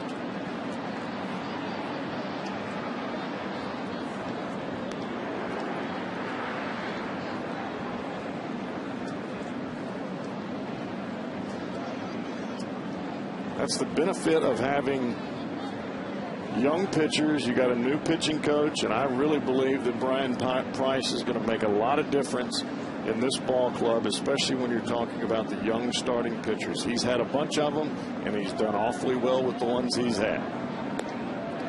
Gone swinging is Terrio, so back-to-back outs in his 6th inning from Micah Owings.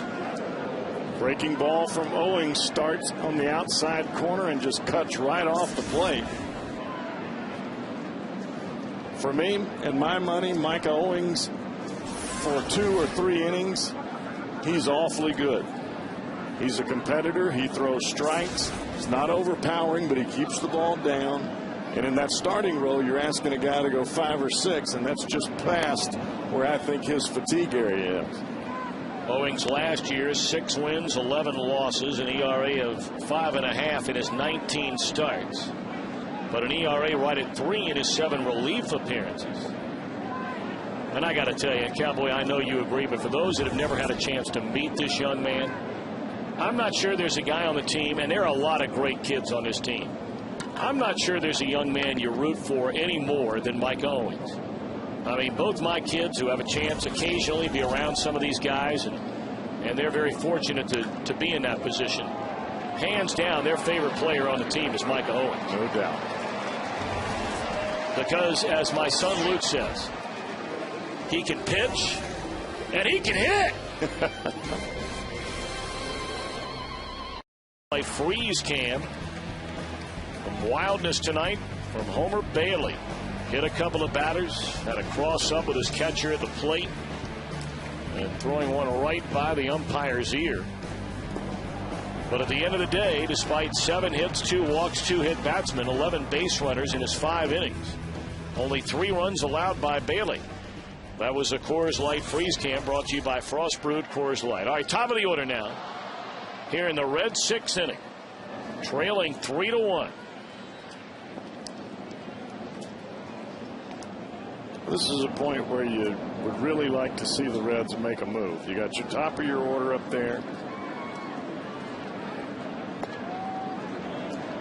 And this is probably close to the last inning, or at least maybe this one and one more at the most, that you'll see Silva out there.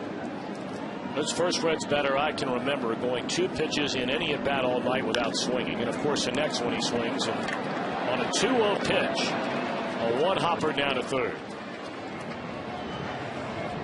Well, Stubbs had 2 excellent swings, 2 excellent at bats against Silva, a triple and a liner on a diving catch by Ramirez.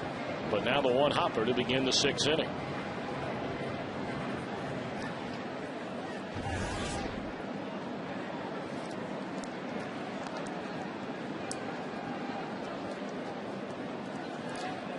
The Giants, by the way, won that marathon playing 13 innings to beat the Atlanta Braves 5-4 on an Aaron Rowan 2-out infield hit, driving in Juan Uribe.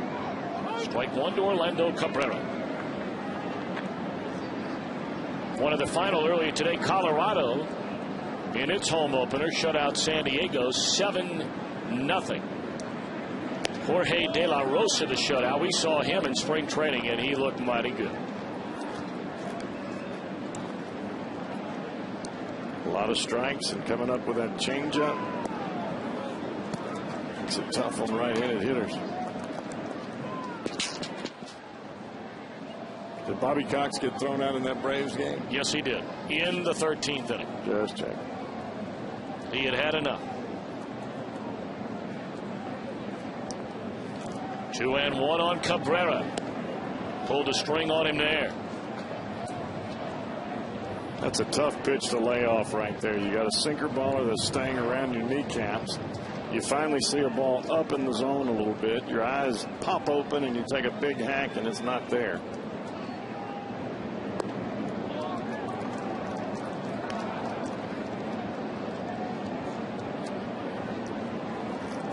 To the count on Orlando Cabrera, trying to get aboard for Joey Votto. But bring the tying run to the plate. Reds down 2 in the 6th. Foul ball. And we have seen some ground balls here lately from Silva.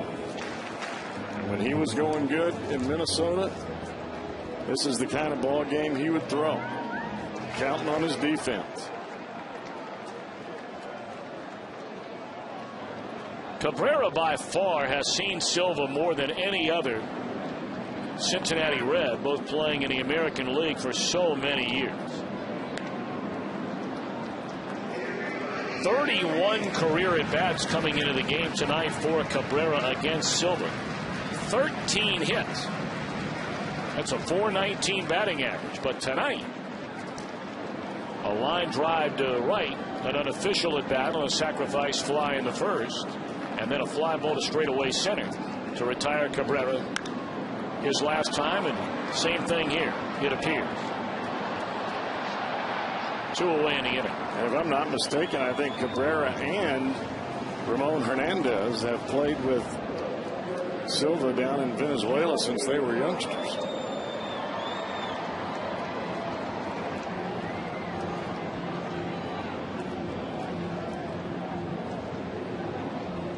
Lou Piniella and Jim Hendry, their general manager, have to be quietly bubbling over with joy the way that Silva has thrown the ball so far in this his Cub debut. I mean, there were a lot of question marks, and they're still there. One start doesn't all of a sudden complete an about face. But Silva has had a miserable 2 years with Seattle. I mean, awful, whether it was ineffectiveness or injuries. And the Cubs took him in the Milton Bradley deal and won a spot in their rotation. And here he is working on a 3-hitter through nearly 6 complete innings.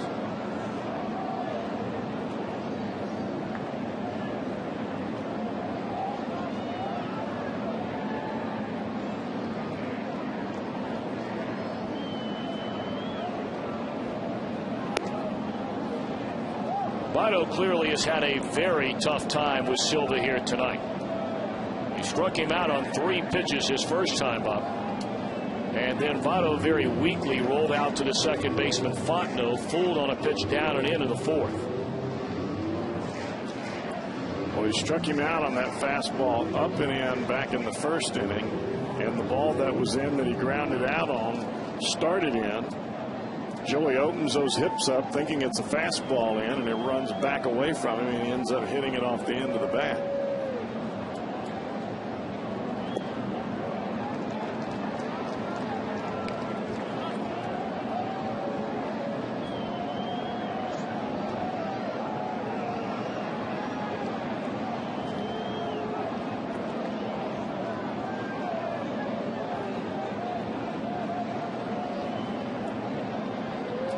Two to Joey Votto.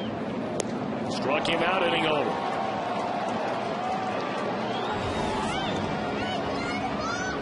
End of 6 at Great American Ballpark. The Cubs lead the Reds 3-1. And Reds The auction winner and a guest will join Brandon Phillips, Joey Votto, and the entire Red squad for a photo shoot at the ballpark on April the 21st. You'll also receive a team-signed framed print of the photo, Reds apparel, 4 tickets in the Champions Club for that night's game. You can bid now at Reds.com/community, and all the proceeds benefiting the remarkable work being done all over Reds country by the Reds Community Fund, headed up by Charlie Frank and his entire staff. What a phenomenal job they have done for so many young people, not just in Cincinnati, but all over Reds country. The Commonwealth of Kentucky and Indiana, Tennessee, West Virginia.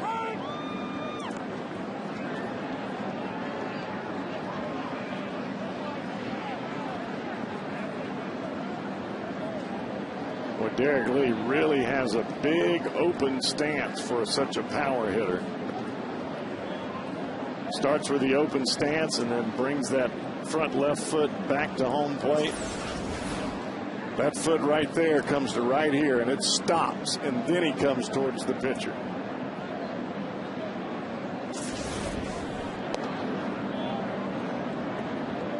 Makes you think as a pitcher, well, I can pound him inside.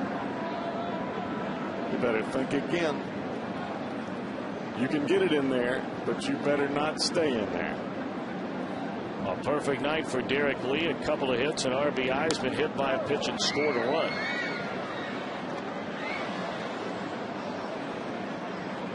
Now, obviously, through the history of baseball, there have been a lot of guys that had open stances. Oh, yeah. But, you know, the one guy for the big sluggers, you didn't see many of those guys do it. But you tell me if I'm remembering.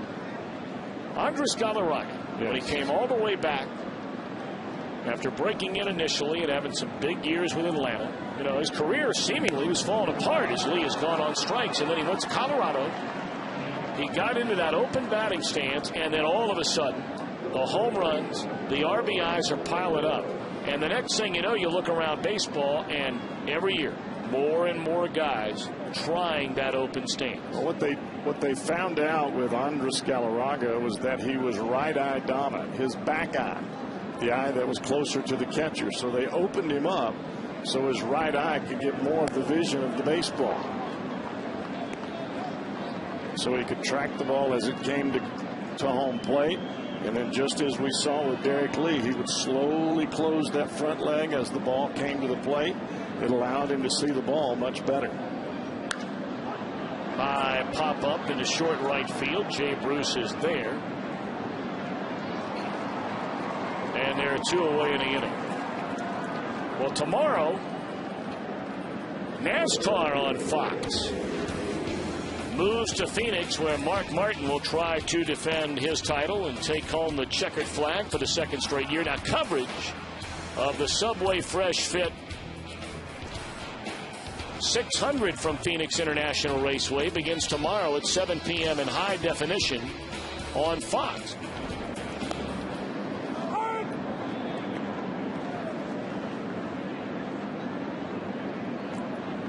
So I know that many of you will be down into that. Cowboy, you're a Southerner, and I know there are great NASCAR fans everywhere. But are you a big NASCAR guy? I was a little bit to this point, but I was young. I guess I was 10, 12 years old. Talladega 500, one of the air compressors blew up in the infield. It sounds funny, but it was That doesn't sound good. Well, it just ended up being a bad deal because Richard Petty's one of his family members was the one that was using the air compressor to fix the tires, and the thing blew up, and it actually blew him up about 30 feet into the air, and the rest is not good. Nor is that. 3rd Cub batter hit tonight. That's twice for Native. Yep.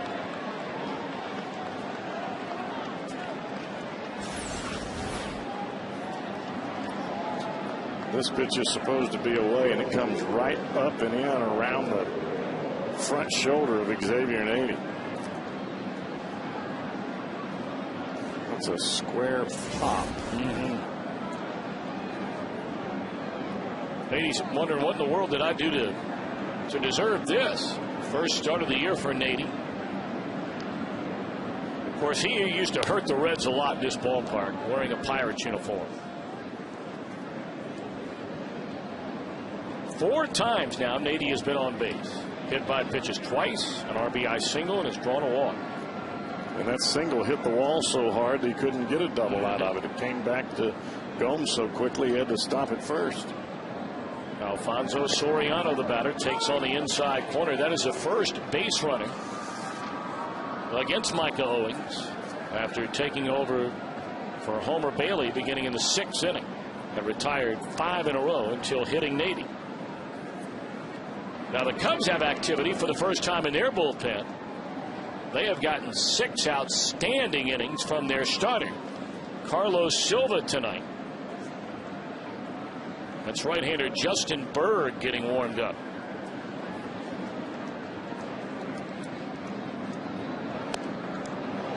Well, you know, we talked about the Cardinals and issues they have in their bullpen, and we certainly saw it front and center here over the opening 3 games of the season.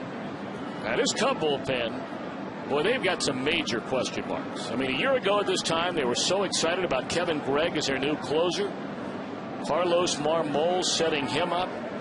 They had Angel Guzman, who ended up having a great year. Well, now he's out, injured.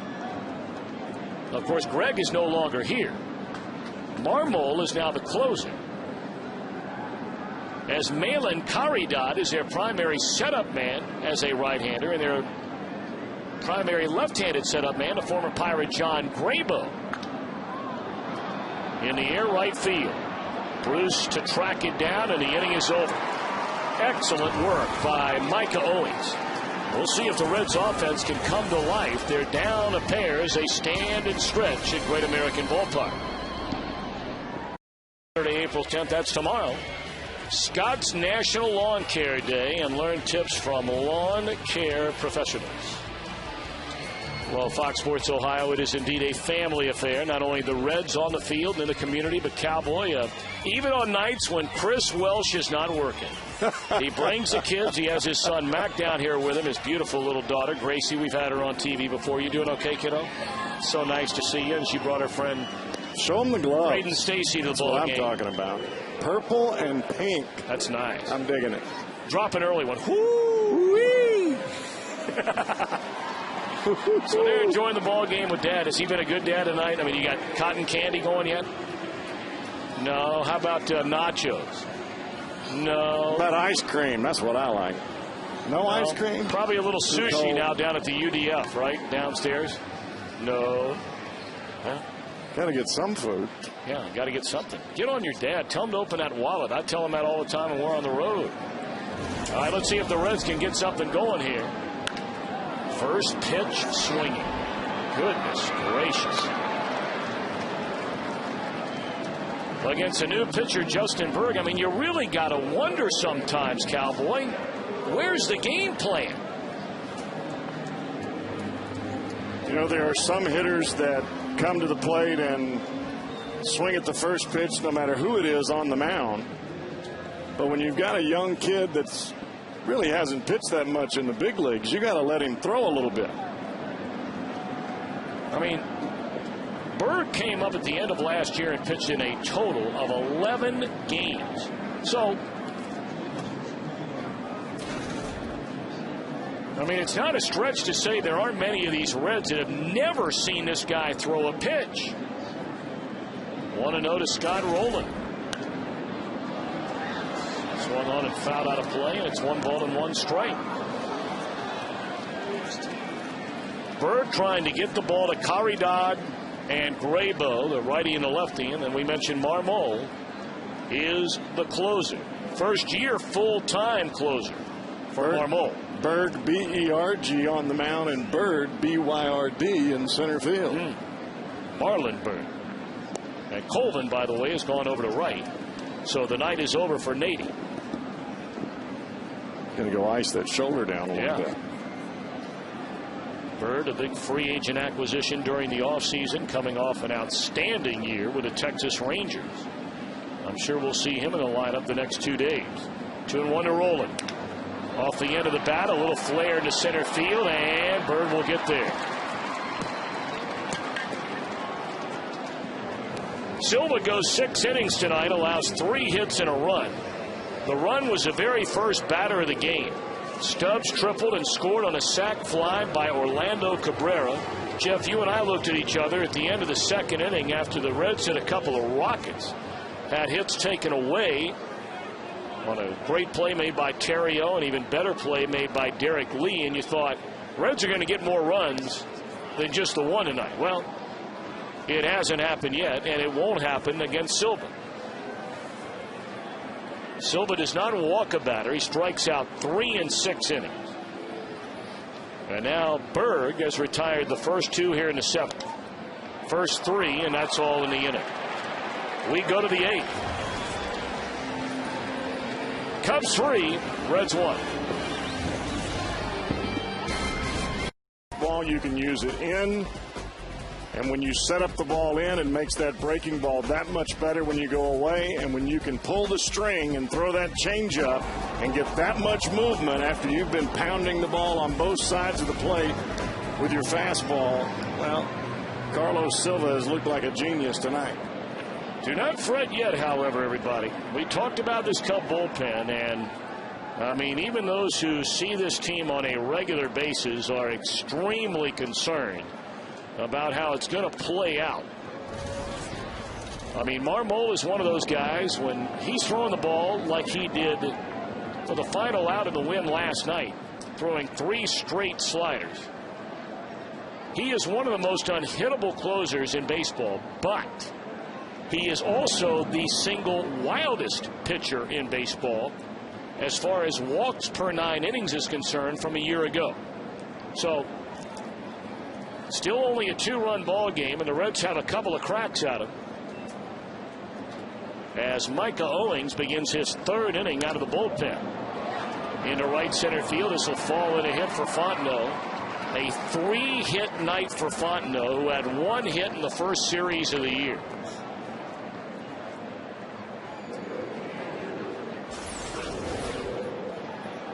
Fastball, he was trying to get it down, and he left it in.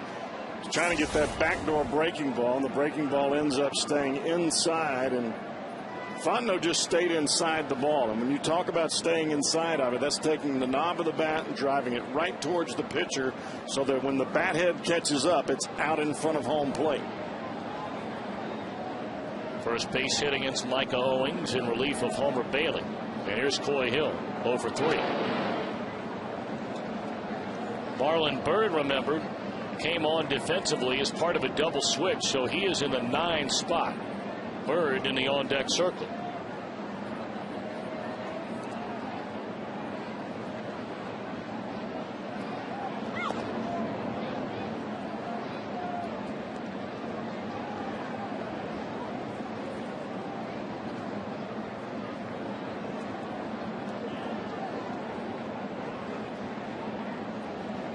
Three runs, 8 hits, no errors, and 9 men left on base for the Cubs. The Reds have 1 run, 3 hits, and error, and they've stranded 2. 1-0 to Hill. And now 2 balls, no strikes. You don't want to walk this guy. He has barely made contact, and when he did, it was just a weak ground ball to second base.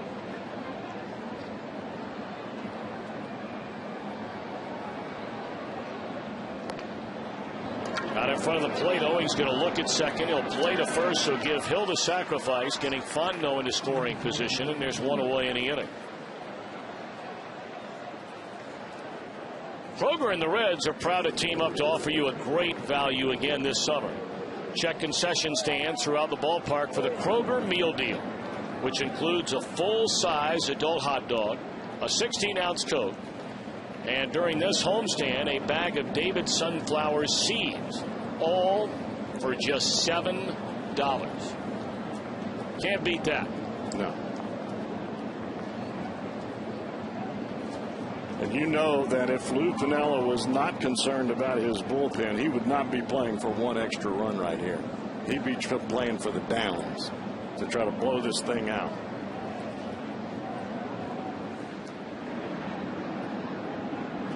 Reds have activity in their bullpen. Logan Andrusik and Daniel Ray Herrera, the duo victimized in that 7th inning, the second game of the year, giving up 4 runs after the Reds had tied the game at 2 on the Cabrera home run in the bottom of the 6th inning. Is that the tallest and the shortest guys on the team right there? Yes. Very good picture. David and Goliath.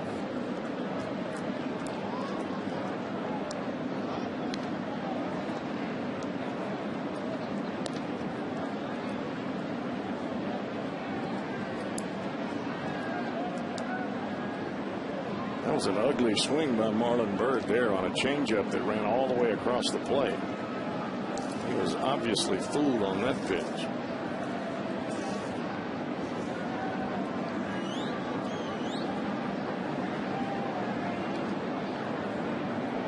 One and one to Marlon Byrd.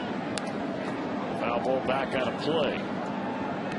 Byrd really, through his first 7 years in the league, was a little more than a part-time player. Some seasons he was even less than that. When he first came up with the Phillies, went to the Nationals, and when the Nationals let you go, you're trying to get your career back on track. Well, that happened in Texas. Well, Rudy Jaramillo got a hold of him, and he got some confidence hitting in that ballpark in Texas. 1-2 to Byrd. Bouncing ball to Phillips. Advancing on to third is Fontenot, but they're 2 away in the inning. So now a big out is coming up for Micah Owings and the Reds. You're down by 2. You have just 3 hits in the game.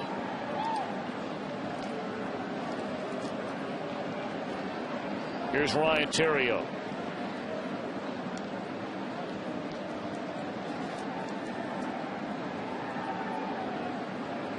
Esmailin Caridad is getting loose in the Chicago bullpen. We'll see him in the 8th. Strike 1 from Micah Owings, trying to cap off 3 outstanding innings.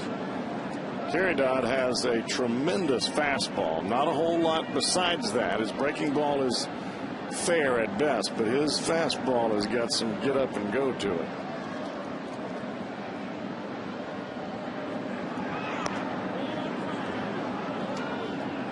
And 1 to Theriot. 2 hits and 4 at bats has scored a run.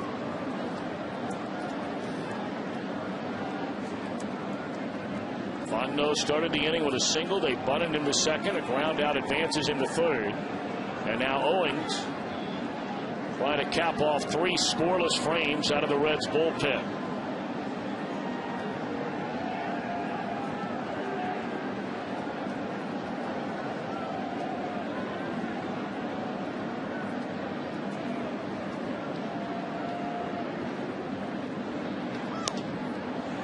In the air, right field. Bruce is there. What a job by Owings. 3 innings, 1 hit behind Homer Bailey. The Reds come to bat in the 8th, trailing by a pair. On defense, a plays in the 3rd inning after 2 great plays in the 2nd. Hernandez robbed of a hit by Theriot, and then Stubbs, a bullet, but a hit taken away on the play by Aramis Ramirez. Esmailin Caridad, hard-throwing rookie right-hander, delivers strike 1 to Johnny Gomes. 3rd day in a row, Caridad has taken the ball and taken the mound. Caridad was pitching in Japan 2 years ago. And the Cubs signed him. He went from AA to AAA in 08 as a starter. And they had high hopes for him. He won 13 games. Then last year, started 25 games in AAA. Things did not go well. They brought him to the major leagues. He pitched in 14 games out of their bullpen and was lights out. So this 26-year-old Dominican is now the primary right-handed setup man, trying to get the ball to their closer, Carlos Marmol.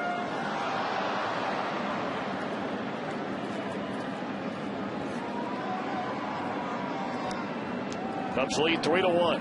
2-2 on Johnny Gomes, leading off the 8th. There's ball 3.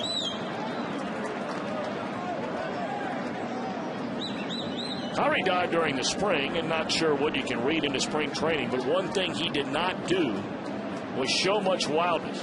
He only walked one batter all spring, and he's walked his first batter here tonight.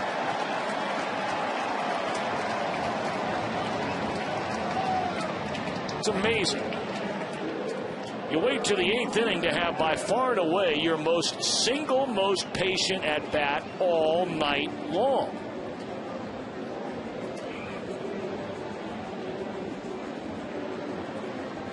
Well, let's hope Hernandez can stay as hot as he has been.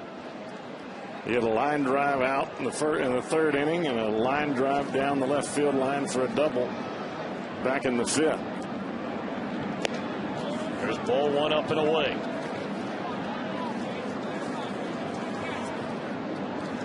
Girdod wants to keep the fastball on the outside corner away from every hitter that stands up there.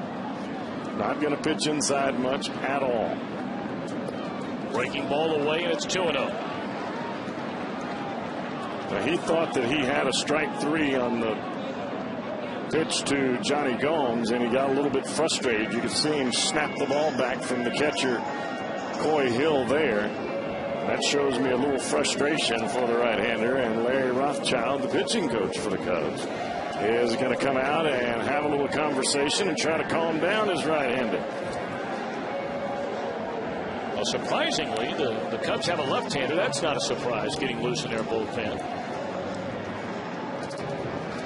But John Grabo is their 8th inning guy. And next in line, as far as effectiveness is concerned, is Sean Marshall. Marshall has faced, 13 batters this year and not allowed a base runner? But it's a left-hander, James Russell. He is the son of native Cincinnatian and longtime Major League pitcher Jeff Russell.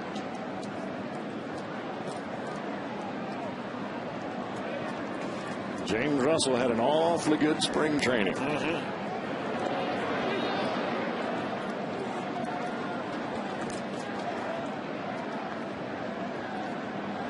Reds just need to string some hits together right here and put a little pressure on this bullpen. The Reds are only down 2. It's 2-0 to Hernandez, and he takes outside, ball 3. So Girdod thinks that pitch is a strike, and that's a good 6 inches off the plate.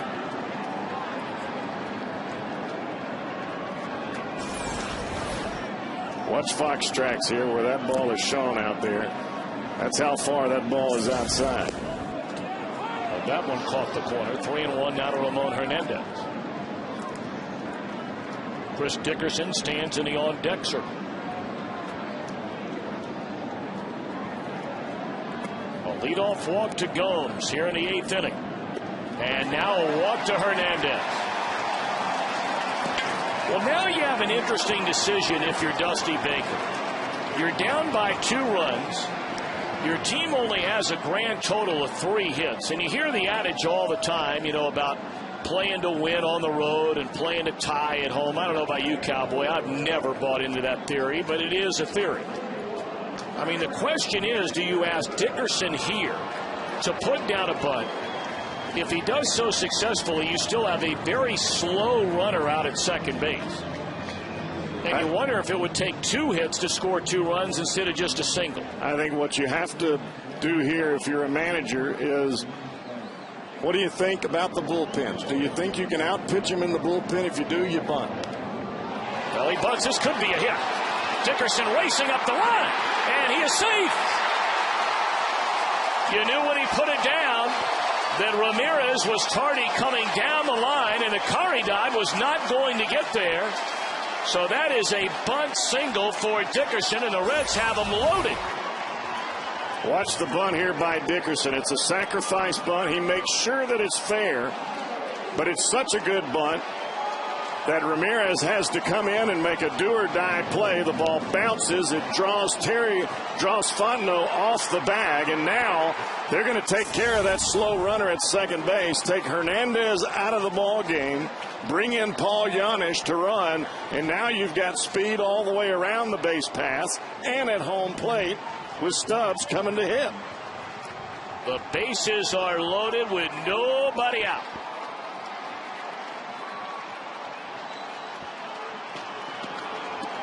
Stubbs has hit the ball very hard twice in the game. A triple, a line out to third, and a bounce out to third. And it's ball one. First time all night long, this very good crowd at Great American Ballpark has something to get excited about. They want to get more excited. Cardiac Kids. High drive and a deep left center field. Is this a grand slam? Yes!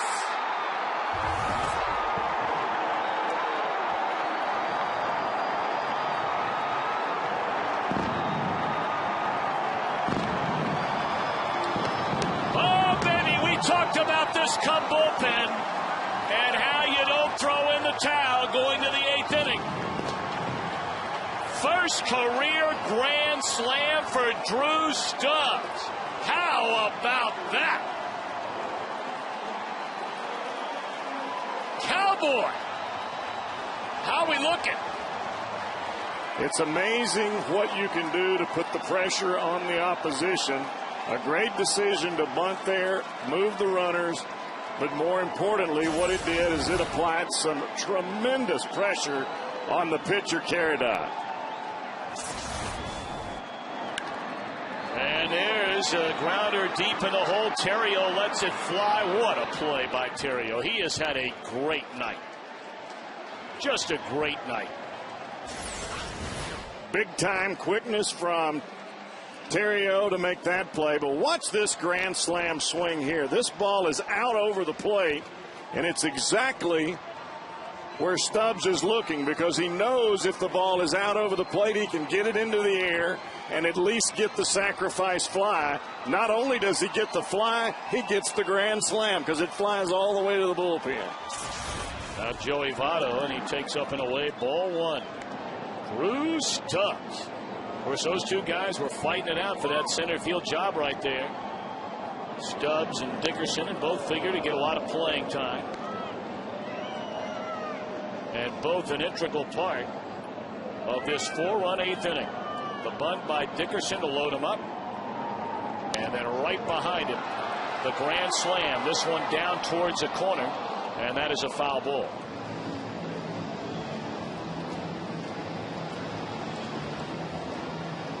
Reds keep coming back at this rate. They will name them the Cardiac Kids. Keep coming back in the 8th and the 9th. Wow. I kind of like this.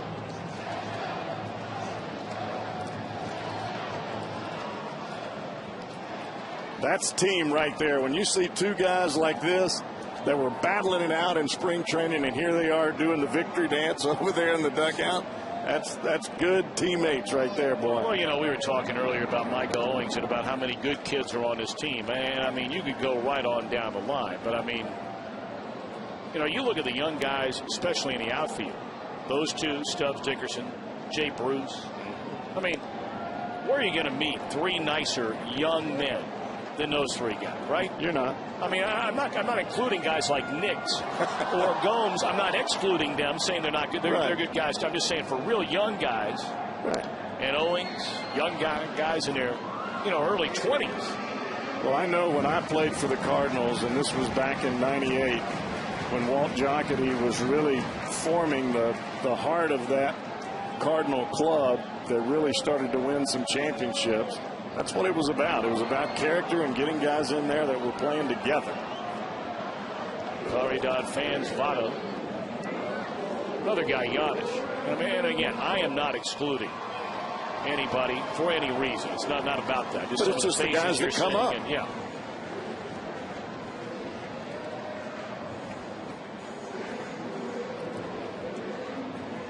But it's nice to know that you can bring guys to the big leagues and they come with that gut instinct of playing until you can't play anymore. You don't have to teach them that part. They come with that.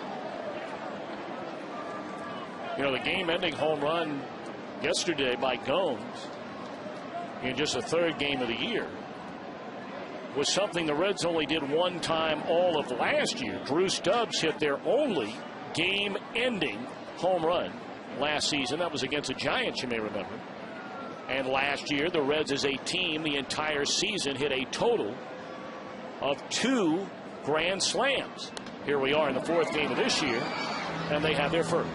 Well, I'm telling you this, Tom, the comebacks by your ball club late in the game are really things that start to cement your club together.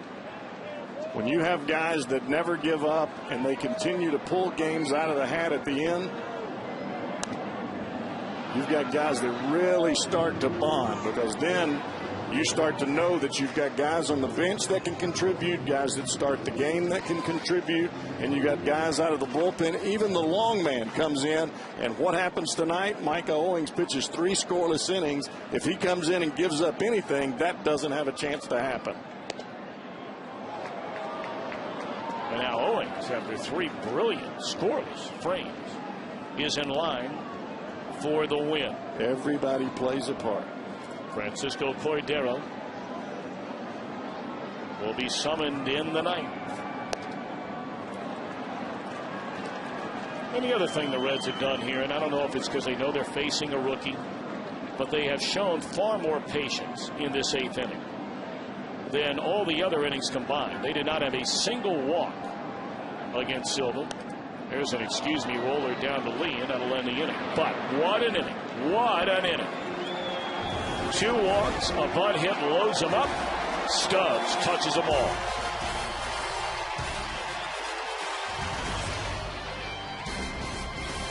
Game. Don't want to surprise anybody with this one. But grand slam by Drew Stubbs. How about the surprise in the bullpen when that baby landed on the top of their heads out there? Oh, yeah. Incoming. So a 4-run 8th for the Reds, thanks to the grand slam from Stubbs after Gomes and Hernandez set the table with walks and the bunt single on a sacrifice attempt by Dickerson. And a couple of changes defensively for the Reds. Ryan Hannigan is now behind the plate. The new shortstop is Paul Yanish. And remaining in the game out in left field is Chris Dickerson, and of course on the mound trying to nail it down and get his first save of the year after getting the win yesterday is Francisco Cordero. Strike 1 to Tyler Colvin.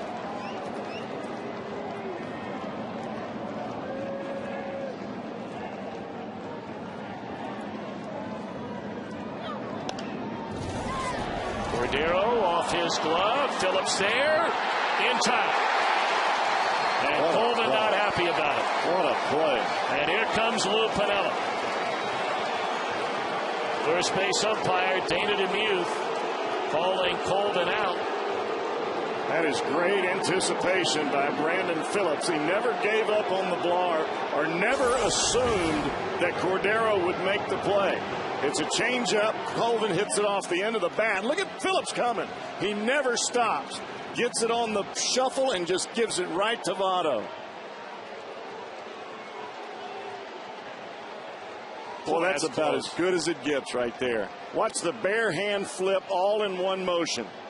And you notice he takes his fingers and takes them right through the grass so he makes sure he gets the grip on the ball. That is big time. Boy, big time camera work by our crew. That's that new Exmo camera we have this year. Man, were those pictures nice. Golden pictures for a golden glove. Ooh, nice. Borrow it. So 1 out here in the Cub 9th inning. Reds lead by 2.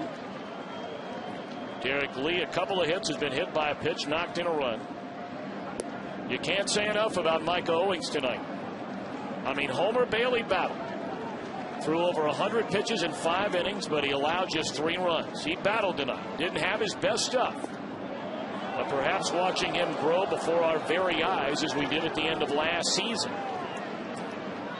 Then Owings comes in. 3 innings of 1-hit shutout baseball, and now Cordero surrenders a long one to Derek Lee to make it a 1-run game.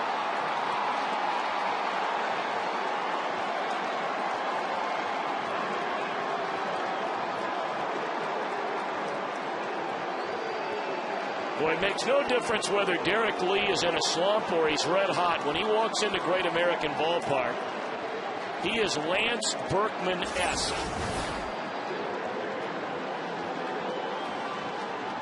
Gets a fastball that's up and didn't quite get in where Cordero wanted the baseball, and with that kind of reach, he got to it. Well, Ramirez trying to tie it with one mighty cut of the bat. Ramirez in his career against the Reds closer, 4 out of 9 with a home run.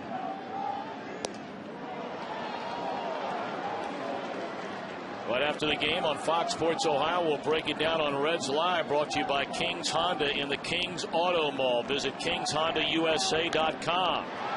In the air, right field, Bruce with room. Exhale.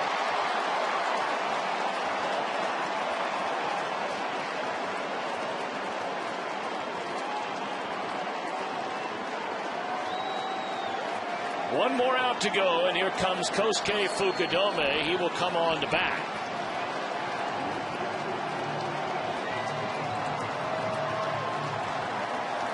For the pitcher, Karida.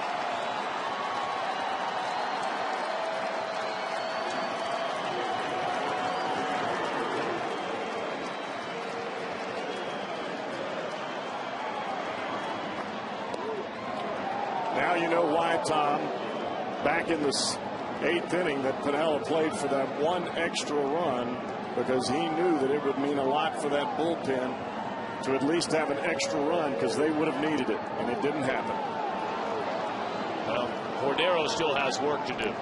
Boy, there's going to be a lot more bullpen work tonight. 2-0 on Fukudome. Strike down the middle.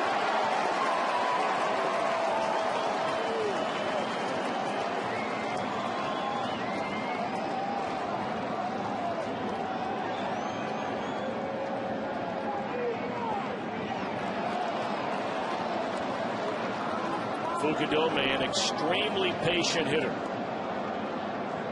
They've got Soriano standing in the on-deck circle. 3-1 to Fukudome. Into center field, a base hit. And the go-ahead run will come to the plate with 2 outs in the 9th inning.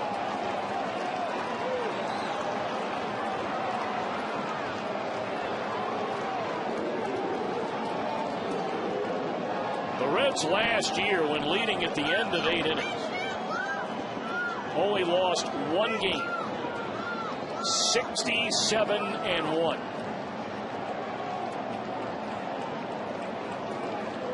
They're trying to go to 1-0 this year, and it's not been easy. Here's Soriano. And Cordero falling behind ball 1. And you can be assured Soriano is only thinking about one thing, and that's lift and separate.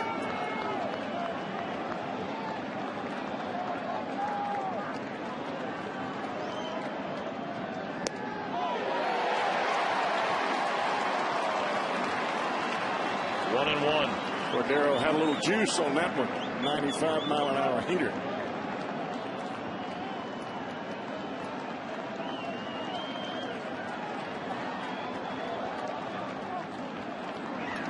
Boy, he had a pitch to hit right there, and you could see the reaction by Soriano. He would love to have that back. A few years ago, Soriano can get to this pitch. Now, a little tardy. That extra 2 miles an hour to get it to 95, and he didn't quite get there.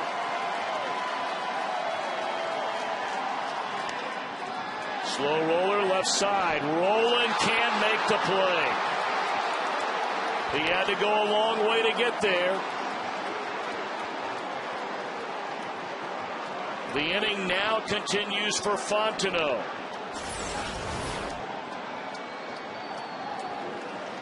Roland was coming thinking he was going to go to second base and cut right in front of Giannis. I don't think he realized that Giannis was going to be there.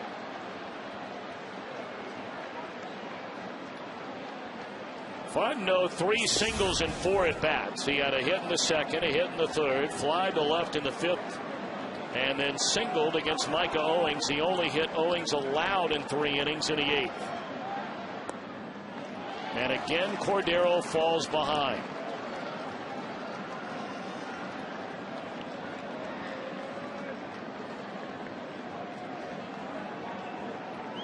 A home run with 1 out in the inning by Lee.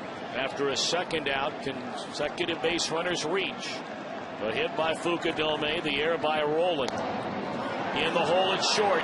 Giannis, and can't find the handle. Oh, wow.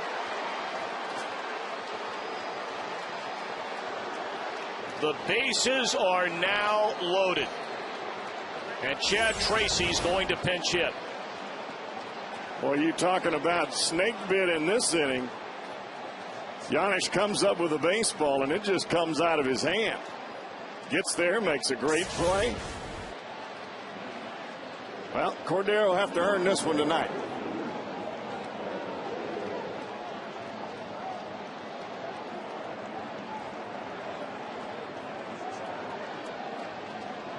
Here's Chad Tracy, his first year with the Cubs. And looks at ball 1. Tracy initially came up with Arizona, had a couple of very good years for them. Injuries have slowed him down in recent seasons. Giannis charged with an error on that last play. They're loaded with 2 away in the 9th. 1-1 to Chad Tracy. Fukudome is the tying run. The lead run is Soriano at second.